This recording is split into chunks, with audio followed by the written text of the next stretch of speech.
Good. Oh, you went to Dune I too. did. It was very good. How, was it? It was. It's getting the hype of like best movie ever, which I roll my eyes at. It wasn't that, but it was really good, and there's definitely a Dune 3 coming.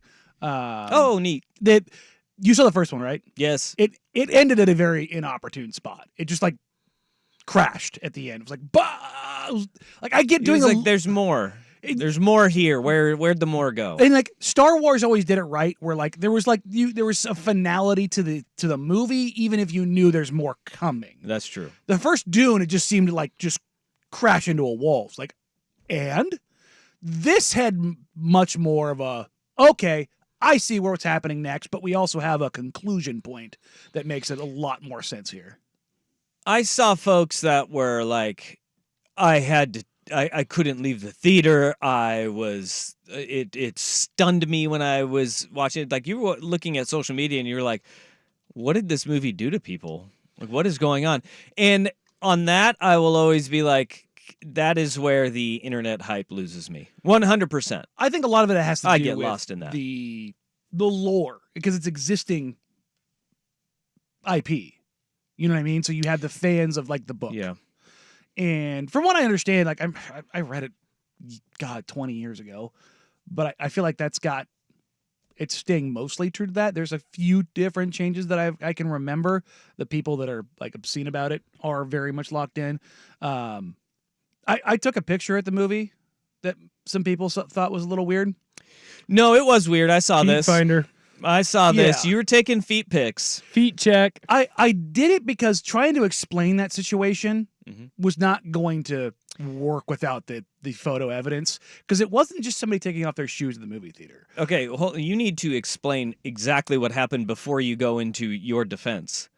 You took a photo Yes. of two people, and you were at it looked like a very fancy theater. It looked like it was Progress Ridge. Everybody thought Oh, it was yeah. Movie One or something like that. It it's was Studio One. or Studio One. Yeah, no, it was Progress Ridge AMC. Great theater. Great theater. It is. But they got the big reclining seats. They got these are the like home couches. theater, the home theater couches. Yeah.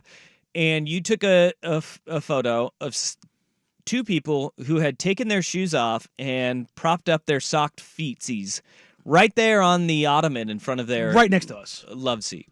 Yeah. Which I was like, I get it. The ottoman's there, but this is weird. I will say, weird move. Like, Not by you. Weird move to take your shoes off and just go shoeless in a movie theater. no.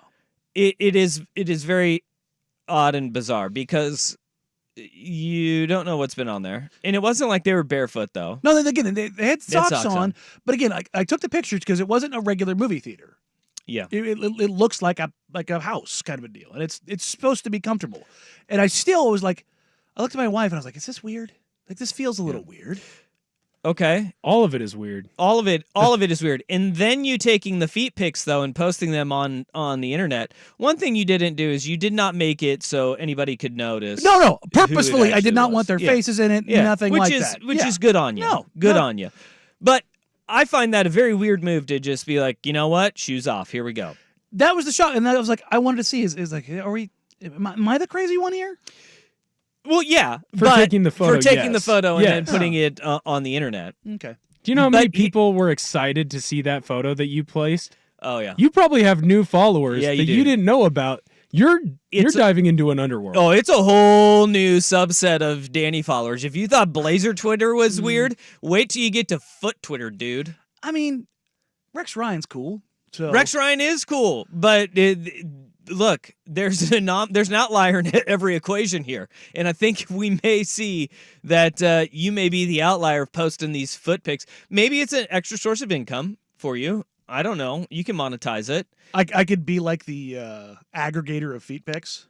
Sure, yeah, you got the blue check mark, so Yeah. you can monetize Yeah. your Twitter now. So, hey, if you can do that, if you're basketball centric with a little side bit hustle of feet pics, go whatever's your kink. I will I'm stand not by gonna it. I kink don't think shame. it was weird to take that picture.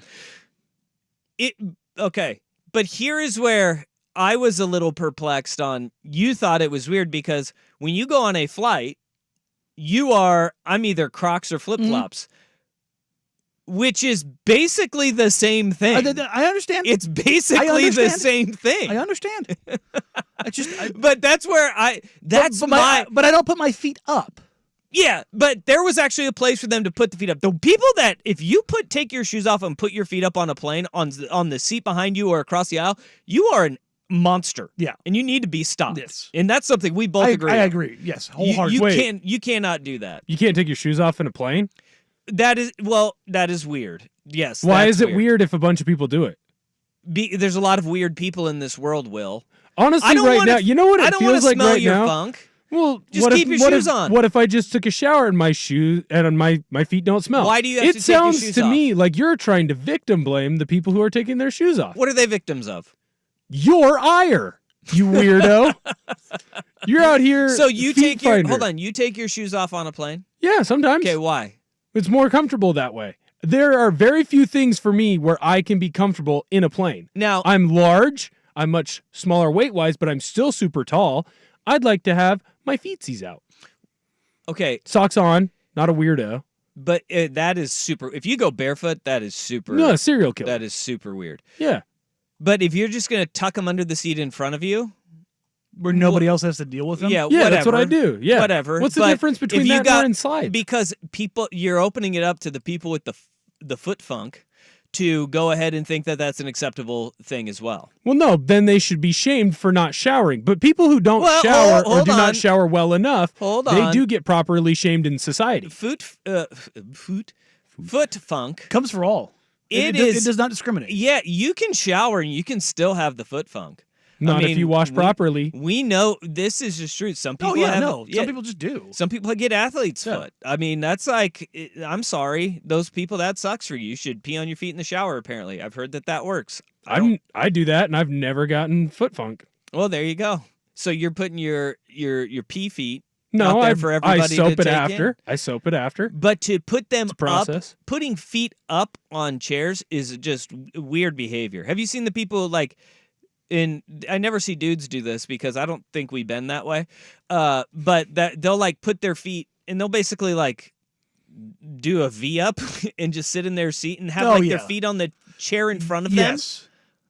No. No. That's lunatic behavior. yeah. Like, and if you're doing it as like a pushback to the airlines taking more and more space away on flights, now we can have that conversation. I'm open for that conversation. The idea, and have you seen the new Southwest airline seats? No. They are like 2 inches thick. Oh. Like they made like they're like literally like 2 to 3 inches thick. They're just teeny tiny seats, and it's like that can't be comfortable. No. But then I saw like at a trade show there was like a new like super sardine pack-em-in airline seating arrangement where you're basically sitting up and it's like you're sitting in one of those roller coaster rides where it's got the saddle that you're in Yeah. and you're basically standing up the whole flight. And the airlines, they're just trying to just Cram as many smash people as as they many can. people as they can in. And because they know they can treat you like crap. Like, have you seen the new Southwest commercial, which I think is brilliant? No. Where it's like they bring people into like this new nightclub and they charge cover to get in, and then they charge them for the glass for their drink, and then they charge them and say it'll be 50 cents per ice cube, and the people are just like looking around like it's hidden camera, and they're looking around like, what is going on here? And then they pop out and they're like, hey, we're with Southwest Airlines. You never accepted if a bar treated you this way. So at Southwest, we won't treat you that way. It's like, oh, I see what you're doing. You're taking shots at Spirit. Spirit, yeah. Like we know Yeah. exactly what's coming in here. You're the bargain airline that you don't nickel and dime people, which I appreciate. Yes, we'll out of take that, Southwest yeah. Airlines. But every airline has it where they just There's something just wildly stupid that they do. try to make it so uncomfortable for you. That's why I'm jealous of like I see like Air Emirates. I want to fly on one of those flights. Oh, it's great. They look like It's they're great. awesome. Oh, it's fantastic. I've never been on one. I want to go on one of Yeah, those. flying to Abu Dhabi on that was mwah! Yeah, those look great. They look like they give you all the space that you could ask for. They look like they're very nice airlines. I refuse to Airlines fly and cable companies. more than they're 6 getting it. hours. Like if the distance is longer than Hawaii, I will not fly less than business class. I will not do it. I don't care how expensive it is. I will save the money. It is not worth it for me Yeah. to be that miserable for that long. Yeah. Ooh, Lasnik on the youtube.com/1080am the fan stream. We're streaming, folks. You can watch us on youtube.com/1080am the fan. Taking shoes off on a flight is also a safety issue, especially during takeoffs and landings. How about that? Well, you're putting the safety of yourself and the passengers around you at risk. Well, no, I'm not. I also work out in my socks, so if I can work out in my socks and maneuver that way, I'm basically training for an airplane crash where I can just take care of myself in my socks. Very strong. If you can dodge a wrench, you can dodge a ball vibes from Will Ortner right now. There is. Yeah. There is. Look, what those people did at the movie theater, I do have a little bit of an issue with. But taking your shoes off on a plane, who cares? It's not a big deal. Ooh. Gosh, here's one too. You ever see the dude and he's usually old timer, but more of a beach bum hippie type who will drive with his foot up, hanging out the window or something, or he's just a creature of comfort. I stopped putting my feet up on everything after I saw a guy dislocate his hip when he had his feet up on his car and got into a car accident. Yeah, that sounds awful. That sounds awful. Having the airbag go off and just having it fold you in half. That sounds awful. Oh man, that's brutal. I always think about that because I drive one-handed pretty much all the time. Like if I got in a wreck with my arm across the steering wheel, at a 45-degree angle, if the airbag went off, is it just popping that thing? Wait, say that again? Like if you're making the left-hand turn, you got the right hand. Yeah. You normally Yeah. you're all the way across and you get hit in the front. Yeah. Front airbag goes off. Oh. Because it's what is it, 7 pounds of pressure that takes to break a bone? I think is what it is. Sure. I think that's what it is. That's why you have them at 10 and 2. Yeah. Well, actually, they say not 10 and 2 anymore. What It's like 8 and 3 now. 8 and I 3 think. lower? No, I thought it was Or 9 and 3. 11 and 11 or 9. Oh, they want you to go higher. I it's don't know. I know 10 and 2's out though. That's so 1980s. I just go 12. Just 12. Oh, you're just a one-hander, huh? You just go over the top. Do you recline your seat back very far? And I have those little spring things, so my car goes up and down. Spring things. Yeah, the hydraulics. You have hydraulics on your car. It's Are like you a driving 1990. lowrider? Is your Honda Accord a lowrider? My Toyota Camry. Oh, sorry. It's getting to that point. It's got flames on the side now. All right. Well, this show's off to a start. This is a long way of saying I don't think your picture was wrong. I think you posed a really good question. It had to I would not have posted the picture if it did not require clarification, because this was not a traditional movie theater. Yeah. That was why I took the picture. Was I don't think I'm going to get across in. So would it have been okay for you in a traditional movie theater? I think people would have understood what I was talking about. Yeah. I when I go to the movies, I always, if I can, make sure I get the aisle behind the handicapped with the rail, so I can put my feet up on the rail. Yeah. Wow. Oh. Hey, all right. Look, man, it's helpful. Find your spots. Look, man, it's helpful for the old. Speaking of hips, it's very helpful for me to have my feet up there and elevated. Okay. So, but nobody's using the rail. You know what I mean? It's just there as a guide, so that As a help. yeah, and even that, it's just there to block off so you can't go over the edge, because that's where the handicapped open pit is, Yeah. so to speak. But if somebody took their feet off or took their shoes off and put them on the rail, I would still be like, that's weird. But I think people would understand what I'm talking about when Yes. you go I But could this say was just a full-on ottoman. yeah.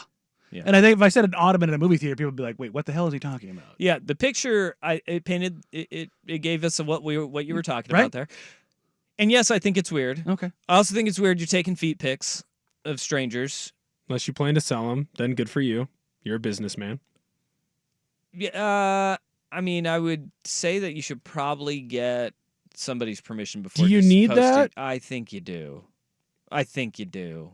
You gotta get a consent form. Like, here comes Danny at the movie theater. Like, Yeah. hey, I took a picture of your feet. Would you sign this? This is going to be on onlydans.com, and it's under Well- the feet tab. I think he should just say, well, how can you prove it's your feet? You don't know. Jack Ramsey's turning into onlydans.com, And where look. you have a tab. The drop-down tab is Blazers, feet, and merch. It's going to be my favorite thing. And Sydney Sweeney SNL. That was the whole thing. Dad, she knew what she was doing. Wow. Big fan. Huge fan. It's the best 2 SNLs back to back for me in years. Pretty good. Pretty good. Pretty good. This text coming from the guy who brings clam chowder on the plane. The nerve.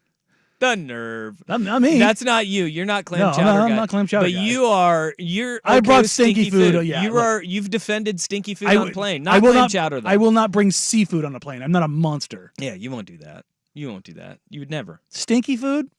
No. We need to stop this.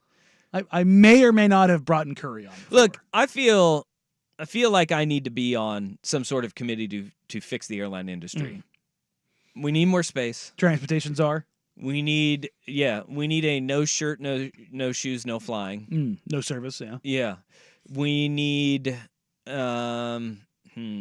Baggage check. Do you see what bags are now across all airlines? Check No. a bag. $70. Whoa. $70 a check a bag.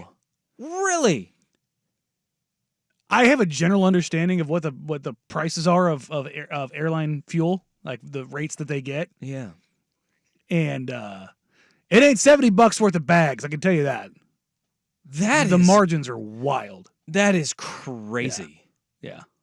Well, there's a reason why they keep posting record profits. Hmm. It's because they got you. Yeah. This is why we all need to go back and let's bring back the RV industry. Just RV. I can convince my wife that we're RVing down to The Vegas. family trucksters. Yeah. Bring back the RVs. I've always wanted to do it. I've always wanted to do a big RV trip. I doubt I will. I like it. I doubt I will. But the dream is take a summer off, hop in an RV, and hit every major league ballpark. That is the dream right there. You just go from ballpark to ballpark. I feel like we'd have to, like, starting in Portland, you'd have to go down to San Francisco, and that would be stop number 1, and then you got to go that way and end in Seattle. I feel like that's where you start and finish from here. But that has always been a dream of mine. Do the RV full summer, family loaded up. Let's go. I like it. We'll hate each other by the time we Yeah, get it's- home. you do it once. That way you never have to do it again. Yeah. See? Told you. Yeah. Well, you guys, it was fun. We're having fun. We're having fun. All right. We got some fun for you on today's program. We got some fun with audio. We have a Hall of Famer who is calling out a future Hall of Famer on PED use, which is a whole That's thing. interesting. We've got fun with audio from Jason Kelsey, who retired today. 6-time All-Pro, 16-year NFL vet. Jason Kelsey retiring, and his press conference lived up to the hype, including the fact he was not wearing sleeves on his shirt, which is the way to go. Some people would go suit. No, he went lineman through and through, and then I appreciate it. We have 2 record holders, LeBron James and Caitlin Clark, etching their names in the record books over the weekend. All of a sudden, we've got a ton that we need to get to. So, where we got to start this bad boy off? The Blazers get off the schneid. And hey, there's big pushes that are heating up right now. Danny and Dusty on the Fan.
It's probably going to come to a close tonight. True underdog story. Yeah, 2 wins, both ugly, but victorious for the Blazers. And at this point in the year and at this point with this team, just take any wins that you can get, and don't complain at that they're ugly. Yeah, I mean, I was complaining Friday afternoon. They started out down Oh, my 21-17, and I went, oh, for the love of God, please no. That And then they was- rattled off 105 points in 3 quarters, 2 30-point quarters and a 40-point quarter, and I went, oh. That was quite like we've seen a lot of ugly basketball, It was from both teams, it was atrocious. and neither one of these teams are good. No, and they're if both you just didn't, decimated. If you didn't watch, which I don't think a lot of people did watch either, especially the Friday game, Yeah. you're looking at a team that no longer has Steven Adams. John Morant is done for the year with his shoulder injury. Desmond Bane's down. Desmond Bain is dead. Marcus Smart dead. Also dead. Jaren Jackson Jr. half dead. He's So still what's like, going on? I think They're just tanking. in the full tank. I mean, But they got a Gigi Jackson. they have a Gigi Jackson who's a solid player. He's solid. Again, Gigi was a top 5 prospect, and then he went to South Carolina this past year, Uh-oh. and it did not go well for him. But talent-wise, he's very talented. But it's not like the Blazers were rolling out. And this is where I go back to the Portland Trail Blazers still playing hard for Chauncey Billups. I do think that Chauncey Billups is the right coach for right now. As the time goes on, you sit there and you wonder, all right, is he going to be the guy for the future when this roster is ready to win? But even if you go back to the beginning of the year, if you were to tell me that they would go into a game and they wouldn't have DeAndre Ayton, they wouldn't have Malcolm Brogdon, they would no Scoot Henderson, that team, it doesn't matter who they are playing, even a shorthanded Memphis team, they get run out of the gym. This team is still playing hard. And even in the month of February, they did play hard. And if you cannot see the growth and development of guys like Tumani Kamara, Duop Reith, who's gone, February was a rough month for Duop. Couldn't hit anything. But you've seen growth from Chris Murray developing into a guy that Defensively, especially. is serviceable, and you can throw him into an NBA game. The offense is still lagging behind, but Saturday he had a nice little game. You're seeing that this team and these guys, there is growth, but where does that tap out at? Yeah. And where can they get over the hump? And look, unfortunately for Chauncey Billups, this is what happens in not just the NBA, but all coaching. Mm-hmm. You have rosters that are in a rebuild mode, and then when they get to winning time mode, that is where we see resets happen. Now, the Blazers have given no inclination that that's what they're doing with Chauncey Billups, but history will tell us across not just the NBA, but multiple sports over multiple years, that's usually kind of how it goes. But what we are seeing is still those little notches that we talked about back in October.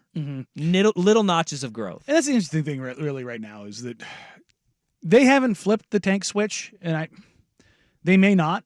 It probably will just happen naturally, just kind of where they're at. But if they were going to tank, DeAndre Ayton would be done right now. And I have a reeling suspicion he's going to try to give it a go tonight.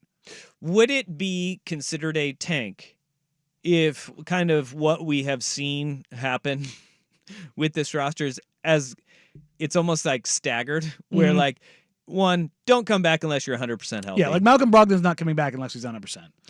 Scoot Henderson, He needs to play. Is for everybody who's out there like, they're tanking, they're not playing Scoot. It's like, no, Scoot's not good. he needs wants to play as well. Yeah, yes, Scoot very much wants to play. The organization is not playing him because they have a lot invested in him, and they don't want him going out there and shredding his groin. We've seen what happens. Their when number 7 guys pick get right pushed now out. is recovering from surgery. So they don't want their number 3 pick from this year having the same issue. So they're going to make sure he's 100% before he goes. And on that front, I would expect Scoot to be playing very soon.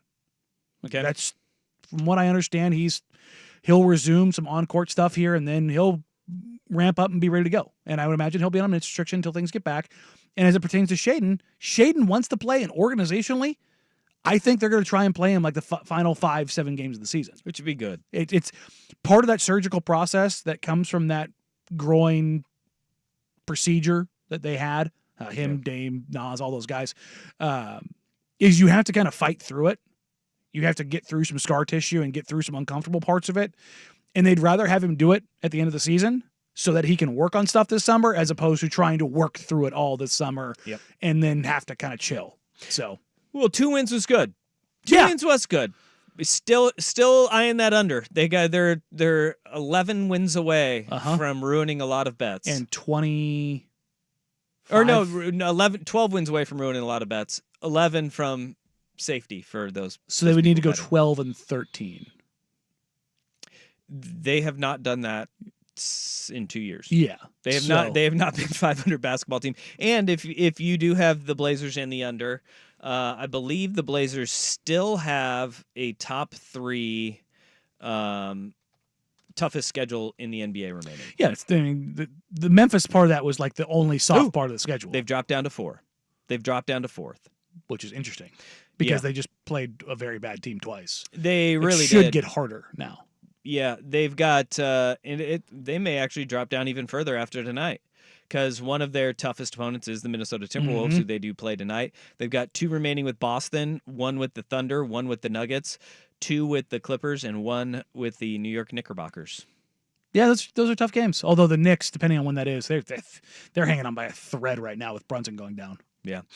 There's something to keep an eye on, though. And as we have seen, as the Blazers got their 2 wins, something that we've seen coming out of this All-Star break, teams that we expected to turn it on, they're doing turning it on. just that. And this weekend, we got a highlight of just how good some of these teams are, and the question marks that linger around others are looming even larger. We'll get to that coming up after Will with SportsCenter.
Right around, for a lot of teams, 25 and under games remaining on your schedule before the postseason gets underway. I think everybody's under 25 at this point. Well, we're right around there.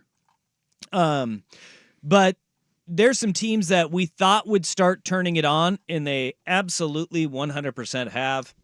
One team that has just been dominant throughout the course of the entire season, and they're continuing to do so. Boston Celtics and what they did to the Golden State Warriors last night or yesterday afternoon. They were up 82-38 at halftime.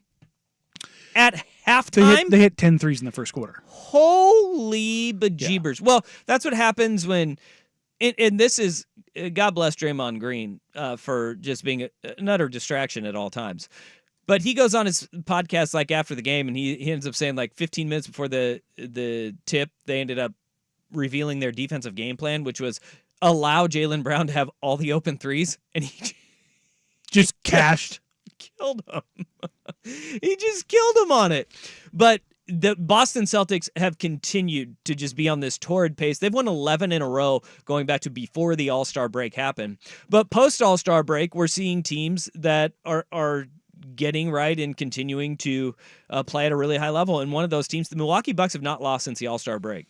No, they're 5-0, and their defense is suffocating teams. They are averaging 97 points allowed per game in the 5 games post All-Star break, while continuing to do what they did all season long, which is score in buckets. 115-97 is their average score post All-Star break. Doc Rivers has pushed the right buttons, and guys are actually responding. The last 2 weeks, the Bucks have the best defense in the entire NBA. In the entire NBA, they have a defensive rating that looks like the 90s. It's 101.6.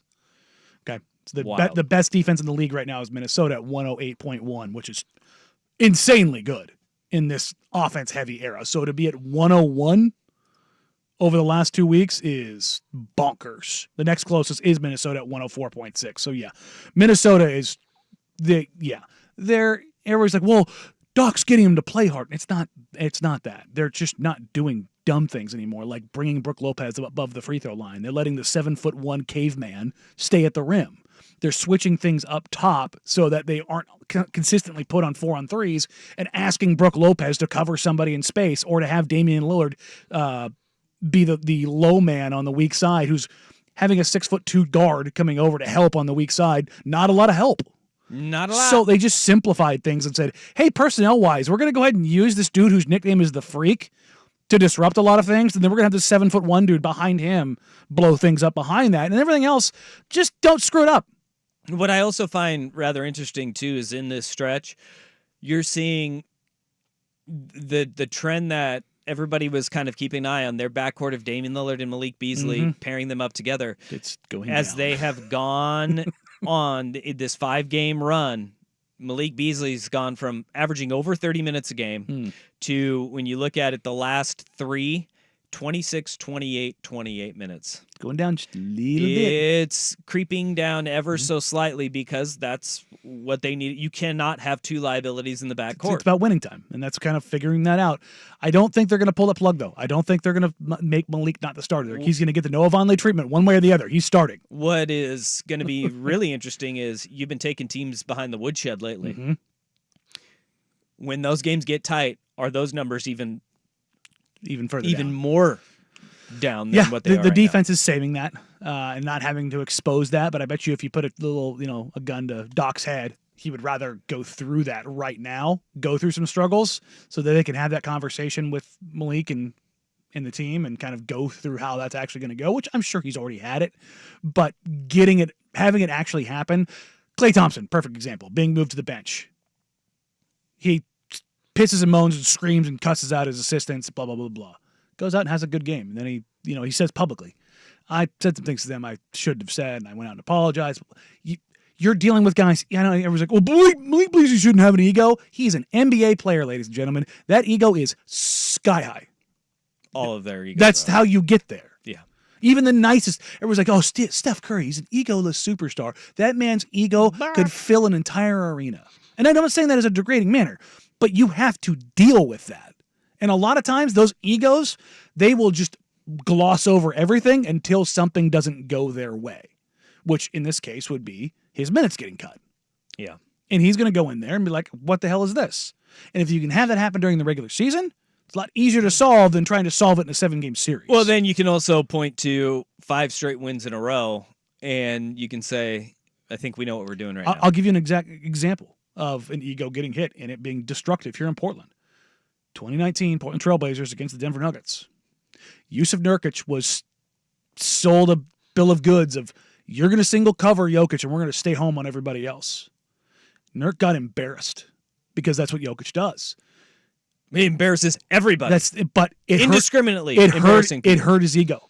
Yeah. And he, after 2 games of it, he went out publicly, I'm supposed to be out here doing this, we're single covering him, letting everybody. He just threw the game plan out there, threw everything they were trying to do out there, and, he racked up the foul trouble. It was like, dude, it was working. But and this is not to take a shot at Nurk. This is just the most recent one. Yeah. Love Nurk.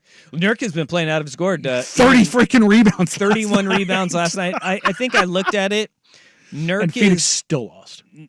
Yeah, we need talk to about talk that. about that. Yeah. But he sets a franchise record for rebounds in a game with 31. He's averaging 13 rebounds per game over the last 10, 19 boards per game over the last 4.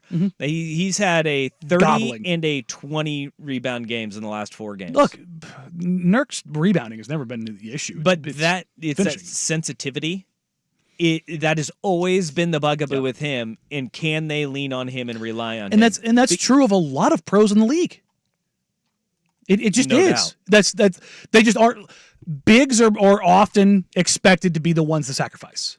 Unless you're Joel, unless you're Giannis, unless you're Jokic, unless you're one of those guys, you're expected to do the dirty work, suck it up, and figure it out. That is one team that we expected to turn it on in the Phoenix Suns. They have not. You just up and down, up. They were a sloppy turnover, just disgusting mess last night. But at the same time, I think that one thing that we're seeing is post All-Star break, the Oklahoma City Thunder are not losing any of the push and juice that they had at the beginning of the year. And so as we see this final post All-Star break push, that cream is rising to the top. And I think we're seeing a lot of teams that have that consistency, that staying power. These are the ones that are going to be dangerous come playoff time. And there's one team in the East that has caught my attention, and it's not Boston or Milwaukee. We'll get to them next. Danny Dusty on the Fan.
final stretch of the regular season. And also we're seeing some separation with teams that are really taking a backslide and are going down a little bit. One of those teams is, unsurprisingly, the Lakers. But the team that is caught my eye, and they are going to be really damn good, the Orlando Magic. Yeah, The Orlando Magic are playing really good basketball. the Magic right now. were beat up for a large portion of the year. They've just been missing guys in and out, much like the Blazers, to be honest. And you just kind of go through their injury transactions, and you're like, oh, weird. The Magic are winning now, and you look at their injuries. No injuries. Nobody With hurt. the exception of they do have Jonathan Isaac, who is always injured, unfortunately. Boy, that is a guy. When he came out of Florida State, He's a defensive player of the year You're sitting there caliber going, he could be electric. He's 7 foot tall and moves like you can't believe. Still getting hurt all the time, though. He was putting up or playing more minutes and being more disruptive. It was like, oh, hey, look, they have another big dude. They could put a lineup out there where they had pick your point guard, whether it's Cole Anthony or Markelle Fultz. Fultz, if you want to go full defense, who's 6'4", and then they go 6'10" Franz, and then they go 7 foot Jonathan Isaac, and then they go 6'10" Paolo Banchero, and then 6'10" Wendell Carter Jr. They have 9 guys on their roster, 15-man roster. 9 of them over 6'7". They're massive. I mean, they're just a massive team, and That's crazy. and two of them to are think about. brothers. Franz and Mo Wagner. Yeah, the Wagner twins, or not twins, Yeah. but brothers. But I mean, they're a team that they're the worst 3-point shooting team in the league by a substantial margin. They need shooting desperately, but they're so big, they're so physical, they have so much downhill pressure that it's overwhelming. And I love to see this because stylistically, the NBA just got so vanilla. Threes, spread them out, 5 out, blah, blah, blah, blah. It's blah. the zig when everybody else zags. And they said, screw it, we're just going to go super big. Now, they do need shooting. Don't get me wrong. They are desperate for shooting. But I was watching, coming out of the All-Star break, Cleveland and Orlando play, and it was just nasty throwback slugfest of a game where you have huge humans everywhere. Remember, they have Evan Mobley and Jared Allen, who are just massive humans. Isaac Okoro, who plays bigger. Dean Wade, Max Strus, all guys who play bigger. And then you have 2 little guys, and Garland and Mitchell. But Cleveland ends up winning that game. But I'm sitting there watching Orlando, going, they're the lesser Oklahoma City in that they do not get the fanfare. The big part of that is because SGA, Shai Gilgeous-Alexander, is a monster, an absolute monster. He's an MVP in waiting. Paolo's not that, Franz isn't that, but they're a very good team. But they're this young team to where they're like, one piece could really unlock them, and they could start doing very serious damage. And you're starting, I tweeted about this earlier.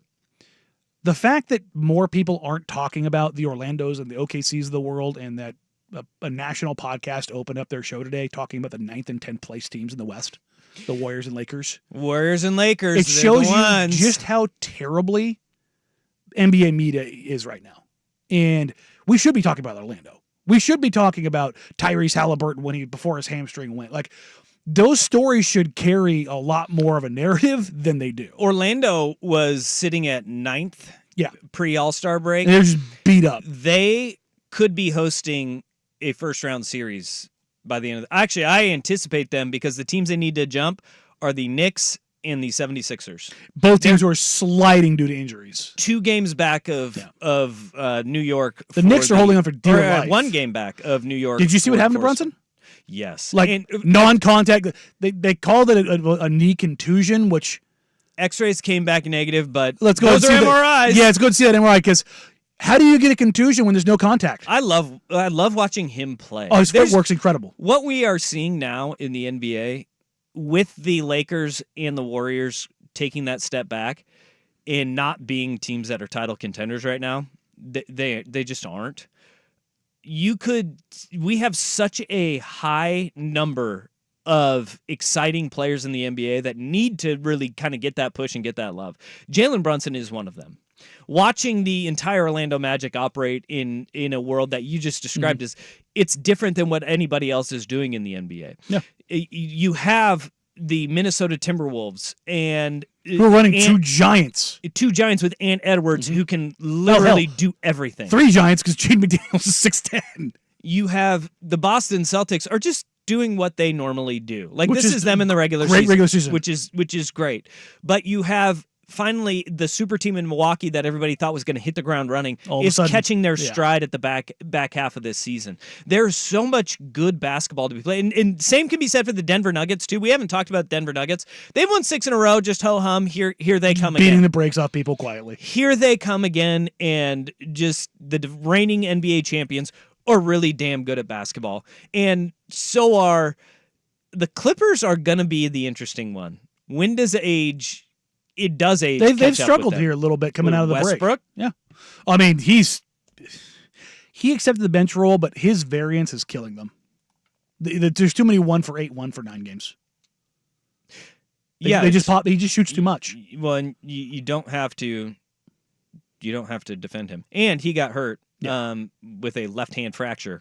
He's gone. Yeah, for a couple weeks now. Yeah, he's going to be gone for basically weeks. ready for the playoffs. So will they? What does Bones that Island. look like as they kind of try to make that turn? Mm-hmm.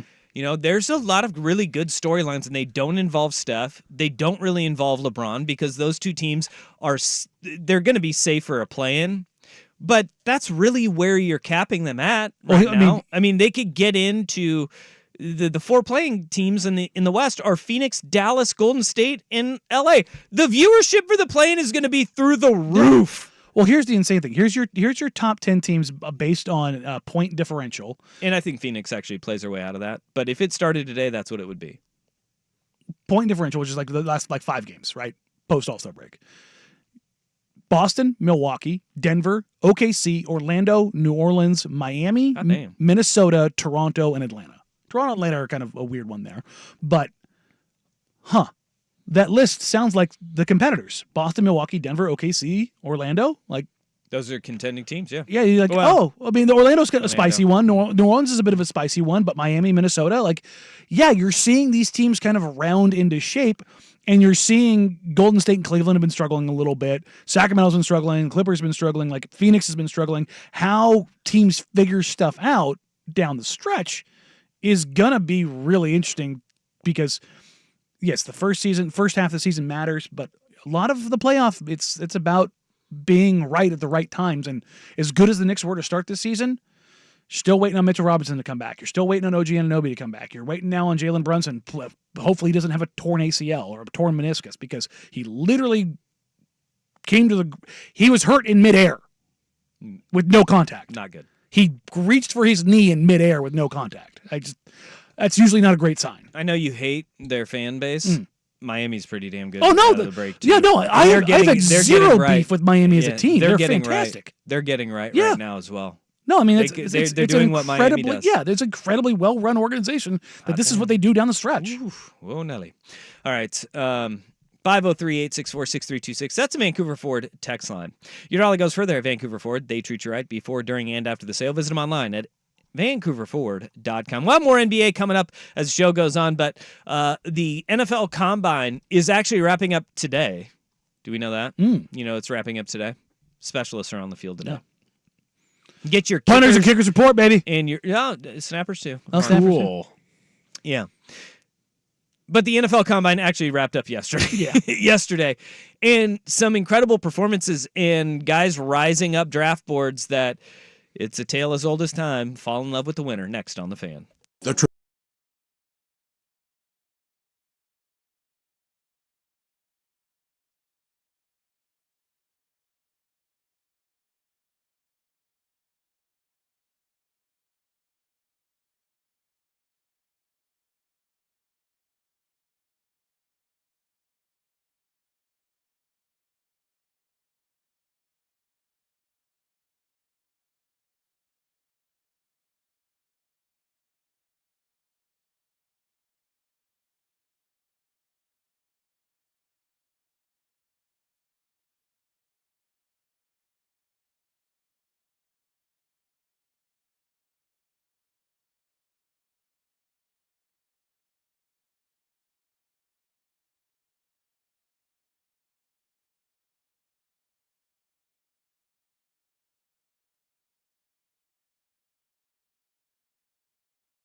Guess what's back, Danny? What's back back? again?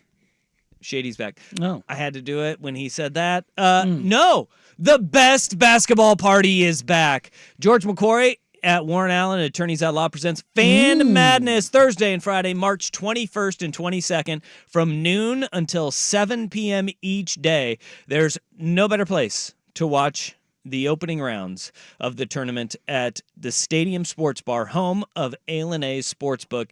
You and I are going to be there.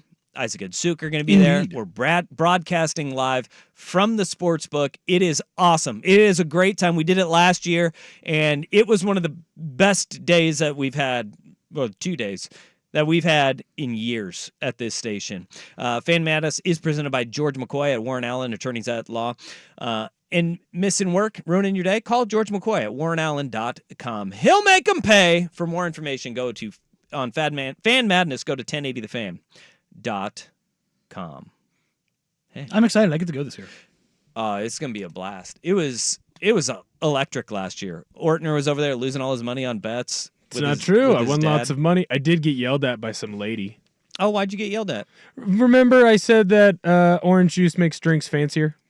And then the Kansas lady came out of nowhere. Like, people from Kansas know what fancy drinks are. It was ridiculous. Well, that might be true, but Kansas doesn't know what clean water is. That's what I'm to saying. to say that orange juice makes drinks fancy. Orange drink does not make drinks fancier. Is not it. Yes, it does. Orange juice does not make drinks fancy. If you put It orange actually makes juice it in a drink, does it not get more expensive? I will give you one that it makes it less fancy. I would too. Incorrect, A mimosa. sir. A mimosa. A mimosa is a fancy way to get alcohol into your body in the morning. No. Champagne is a fancy way Ding, ding, to ding, drink ding, ding. orange juice. They don't put the good champagne in orange juice. They put the crappy champagne in orange juice, therefore making it fancier. I think that actually hurts your point even more because it's not even high-end champagne that makes it fancier. Incorrect, sir. It is garbage champagne that put in the orange juice. They can upcharge and make more money. I bet you it's not even champagne. It's not even from the right region of France. I'm starting to side with Kansas Lady on this Right? one. I'm siding with Kansas Lady. You guys are wrong. It's a generational thing. No. That triggered me. I'm not gonna lie. A screwdriver. So you're saying vodka gets fancier with OJ? Yes, dirty potato water definitely gets fancier with OJ. No. Maybe the vodka you drink, the HRD and Burnett's that you're You're definitely drinking out of plastic. Hey, Which you're not. That's not breaking it fancy. It's making it tolerable. Don't knock Vitali, okay? Oh God. And Swag's Ocean Water Vodka.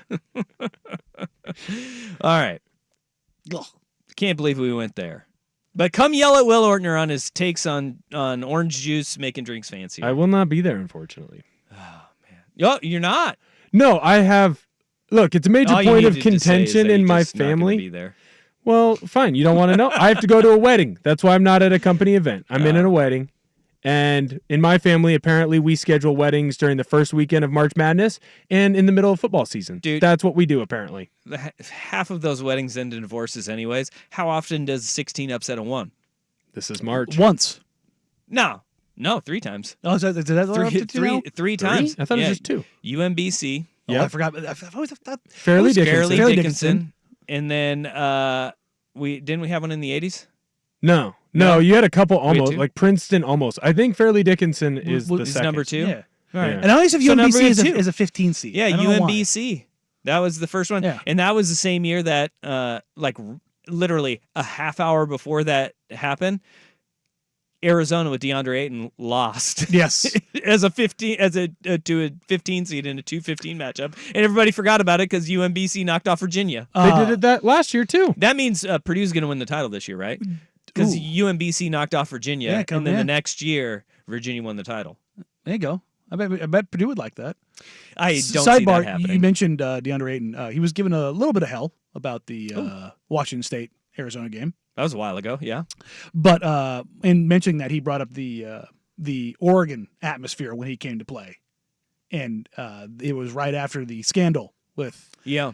how he was implicated and cleared to make sure he was cleared. But they held up a check for that stretched like the entire student section that said it was $100,000. The kids. Or no, it wasn't a check. It was a $100,000 bar. It was a $100,000 bar that was like 20 feet long, and they just kept chanting $100,000, clap, clap, clap, clap, clap. That's perfect. And he was like, I didn't know what to do.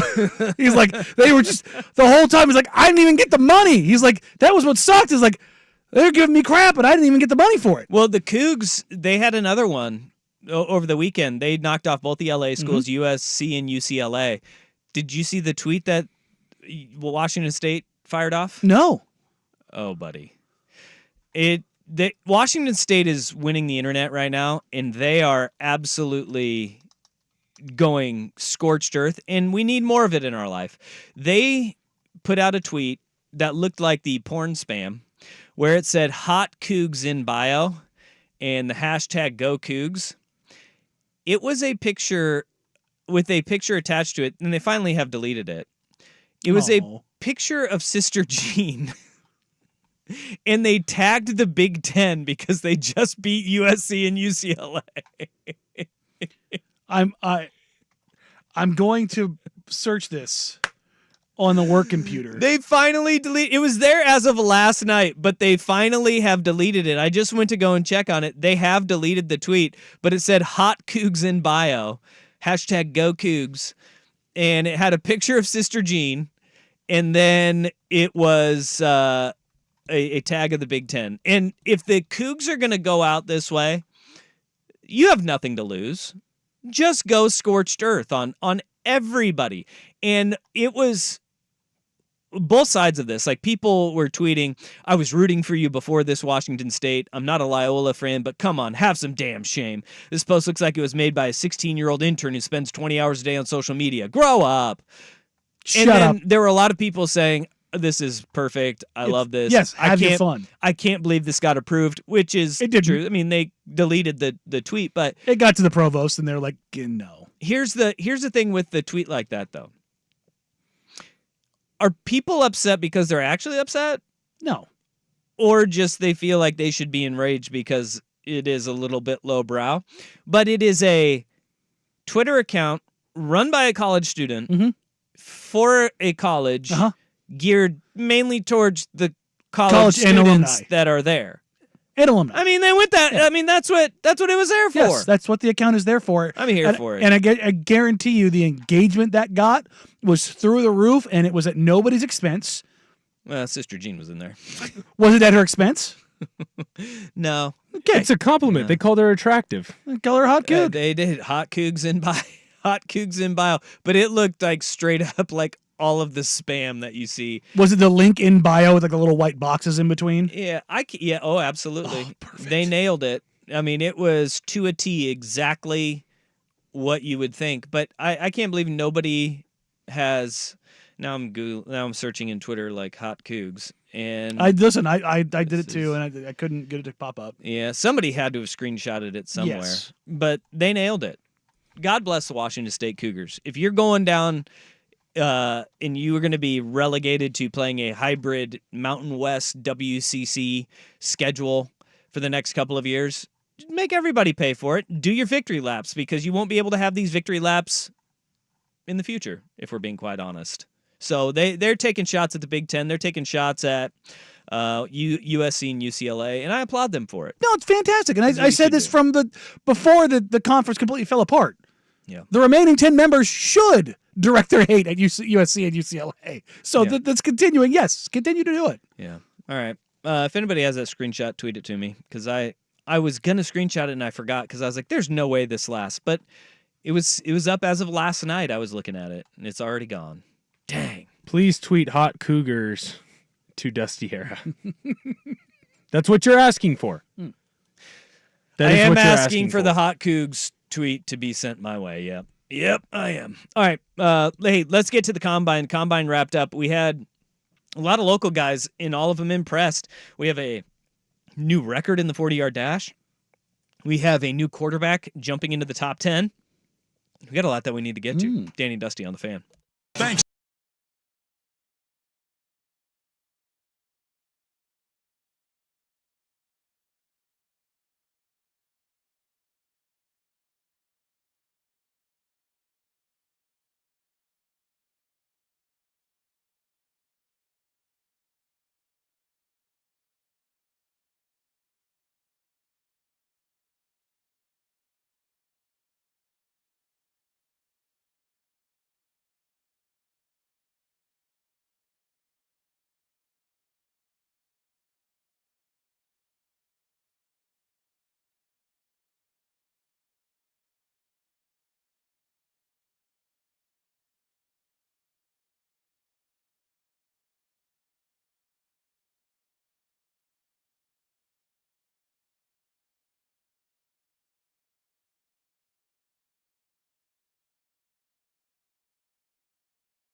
got great respect for him and what he has done and what he's probably going to continue to do. That was Bo Nix at the bottom of a well talking about the Denver Broncos interviewing him during the NFL Draft Combine, which wrapped up over the weekend. Workouts concluded for everybody that people care about. Kickers and punters, they're going today. But it's like, do we really want to see the punter run the 40? Side note on that, did you see McAfee on Up in Smoke? No. He said that When you said that, I was like, what is McAfee doing with Cheech and Chong? But then I remembered Matt Barnes. Yes. Yeah, okay. All the smoke. I said Up in Smoke. All the smoke. I got to get my weed-centric shows. That's right. Come on. But yes, he did smoke a blunt with him and then told them that he lied through his teeth about being a holder. Oh, really? Never held in his life. Yeah. And then he gets to Indianapolis, and he's got a Hall of Fame kicker in Adam Vinatieri, who sent him to a holding camp in North Carolina for 4 days. I think if you go to a 4-day camp, you can really get it down by then. Probably get it done. Yeah. But yeah, he was like, I completely lied to Jim Irsay. Told him, no, I held all the time, like 3 times a week. That can be a holder. Yeah. Yeah. And I'm sure he knows kind of how to do it. Yeah. I mean, roundabout way, you're out there with the kicker often. The holder's not always available. But that's one of the weird things about the NFL is that they put the punter is always the holder. Mm-hmm. And then in college, it is you have somebody with reliable hands or your backup quarterback. And You set them up to get killed. no, it's a penalty, 15-yard penalty if you touch the holder. Yeah. Well, that's pretty dumb on the other team. Same. As a holder, I never got hit. Really? Never. No. Never got hit as the holder. Because if they do, I mean, it's all right. I got smushed as a long snapper. We'll take it. Not supposed to do that either. Yeah. But the combine wrapping up, and we got some big movers, and the biggest of movers maybe. And here's the thing about the combine that I think gets lost on people. If folks are up in arms over Caleb Williams not working out, or Jaden Daniels, which is a little bit more confusing, but not doing any measurements even. That was a weird thing from Jaden Daniels, is he didn't get weighed, had no measurements done. He probably want to pop up being a little skinny. He was just there doing interviews. And for those guys, though, for the guys at the top of the draft, That's combine normal. is not for them. No. Well, it's not normal to do as little as what we're seeing guys are doing now, but it's not for them because all that they can do is lose money. Yes, it's done. What the combine is for the guys who can make money. And Xavier Worthy made him some money by running a 4.21 40 and knocking off John Ross as the fastest man in the combine's history. It is for the guys who are late first round or second round guys who can jump up. The fourth round guys who can work their way up, and guys who may be viewed as undrafted on some boards, you work your way into the 5th, 6th, 7th rounds. That's what the combine is for. And the collection of medical records. You want to hear about, Caleb Williams, and how fast his 40 is. Nothing good can come from it if he does it. Only bad things can come from it. He pulls a hammy or something ridiculous running the 40. And we saw Xavier Worthy. I mean, we saw almost everybody who ran a really good 40. He had pulled up with a hammy or a groin. And they were like, oh, nope, not going to do it. Including Amarius Mims, who ran a 5.02 at 6'7", 340 pounds. That is incredible. Watching the linemen run the 40 is now more fun than watching some of the receivers and running backs, because we saw 20 players run under 4.4 this year. This class was just dumb fast. We were watching it on Friday and it was just like 4.3, 4.3, 4.3, 4.3, and you're going, what the hell is going on here? Guys like Troy Franklin, he kind of quieted a lot of his concerns on his top end speed, running a 4.41, which is blazing. Very fast. Even though he's weighed in at 176 pounds, but so did Xavier Worthy. And here's the other thing too, is those guys there's running weight and then there's football weight. Yeah. And they were at their running weight and they ran fast. Combine record 4.21 40. For Worthy, and when he ran that second one, he just kept running. I was like, yeah, I'd do that too. Yeah. I would have just ran right out of the building. Yeah, Bo Jackson. I was watching with buddies. I'm like, just go, just leave. Just leave. Right now. Walk it off. Your buddies can grab your backpack, whatever. Just run out the tunnel and go. But he did his victory lap, and that was impressive. Yes. But you had the running back, Guarnero. Guadero, the kid from Louisville. Oh, yeah. I'd never heard of him before. Dude was a workout warrior, ran like a 4.33, had a 39-inch vert. Like, he was all over the place. Top 5% and everything. And so the combine works for those guys. The combine also works for those if you're not number 1 or number 2 in the quarterback list. The pecking order sorting itself out. You can between jockey yourself up. Which Penix and Nix, by all accounts, both of them did very well, and it's going to matter a lot because it is official. Ian Rappaport has said that Russell Wilson is being released. It is going to happen. He is done. He will be released as part of the new league year. Well, that leads to what Mel Kiper Jr. said on their draft cover, on their combine coverage. He's 24 years of age. Will Levis last year I thought was going to go in the top 5. He dropped to the second round. He didn't have the great year because he was beat up and they didn't have the line, but he was 24. And you think about where we are with Bo and that offense and coming out of 2 years at Oregon, he doesn't show great arm strength. He played in a great system with great players around him, both at wide receiver, O-line, and running back. And he's going to go, he's a borderline first-round pick, Heather. He's a borderline first. Somebody may trade back into the first to get him. At worst, it goes around where Will Levis did. Actually, Tennessee traded up in the second round to take Will Levis. Okay, so he'll go, I think, late 1, early 2. There could be a push to get him at 12, though, the Denver Broncos. Mm-hmm. The fit with Sean Payton, a lot of people are pointing to the mental makeup of Bo Nix. Between the ears, Bo Nix just, by all accounts, knocked it out of the park in the interview process. I mean, you look at what he has done through his growth process as a quarterback, coming to Oregon.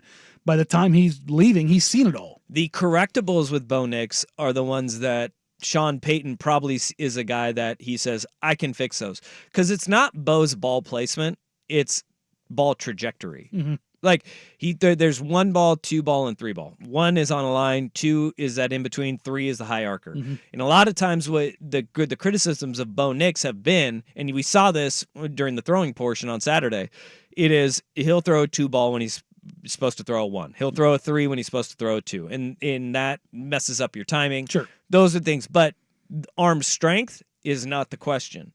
Ball placement, not the question. Mm-hmm. Ball delivery is more of the question. The angle of approach. With Bo Nix. Yeah. In between the ears is where he gets the rave reviews. So whether that is Denver sitting there and trading back up into the first round to get Bo Nix or taking him at 12, they're definitely players in the quarterback market right now. And Bo Nix may not drop past 12 because of that. Because also, J.J. McCarthy is vaulting up draft boards. Mm-hmm.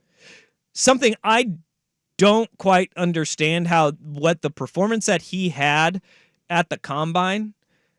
I don't understand why that was what pushed him into the top 10, because he was not overly impressive. And one of the big issues that he had was delivering outbreaking routes. And when the hash marks are in closer together and you're more towards the middle of the field, because his high school hashes are wide, then you go to college, hashes are a little bit tighter. NFL hashes are very tight. They're right in there. J.J. McCarthy is a phenomenal athlete. J.J. McCarthy, which he didn't test out. Yeah, but only 4 quarterbacks ran 40s. Yeah, 4. As that tracks. Like it seems a little crazy though, right? Tracks, yeah, it does seem wild. But they wanted their creatures of comfort. They want, in a lot of these quarterbacks like J.J. McCarthy, weight was the issue. Weight was the issue with J.J. McCarthy. He weighed in at 219. We were just talking about what your running weight is as opposed to what your playing weight is. J.J. McCarthy was listed at 209 or 202, and he weighed in at 219 at the combine. That's a big improvement. I would imagine that J.J. McCarthy is not going to weigh himself at his pro day. He's going to run his 40, though, and I bet he's going to shed a couple of pounds before he runs that 40. Well, the weird thing was he did do 3-cone and shuttle. Okay, nice, good. But, like... He's athletic, though, and that's all you can. He is an athletic quarterback, and everybody's like, oh, he's just deceptively athletic. He's a white quarterback that can run pretty well. I wonder with McCarthy, too, is it because of the system that he played in? Like, he was asked to do so little in that system. Does he almost get a little bit of like a Bo Jackson, like tall tale effect of like, look at his athleticism, look at all the throws that he can make, look at all the decisions that he has made. It seems like when Michigan is in a tough spot, he seemed to make a big play, or he seemed to make the right play to allow another player to make the big play, right? So does he get talked up and now vault up boards because people are going, well, he did these things, so he could do even more if we took the leash off. He's a winner. Yeah, because I go against everything you just said. This is Jim Harbaugh we're talking about here. Do you think Jim Harbaugh, if J.J. McCarthy is the second coming of quarterback Jesus, is going to throw the shackles upon him and go, no, we're still going to just run the ball? No, he's going to.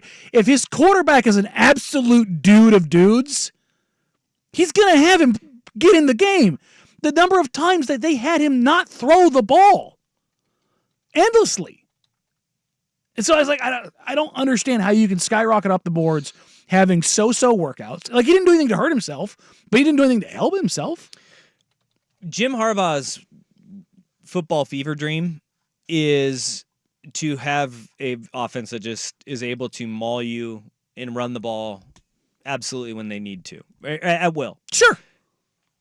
Anytime they needed J.J. McCarthy to throw a football, I'll give it to him. He connected. I mean, he truly did.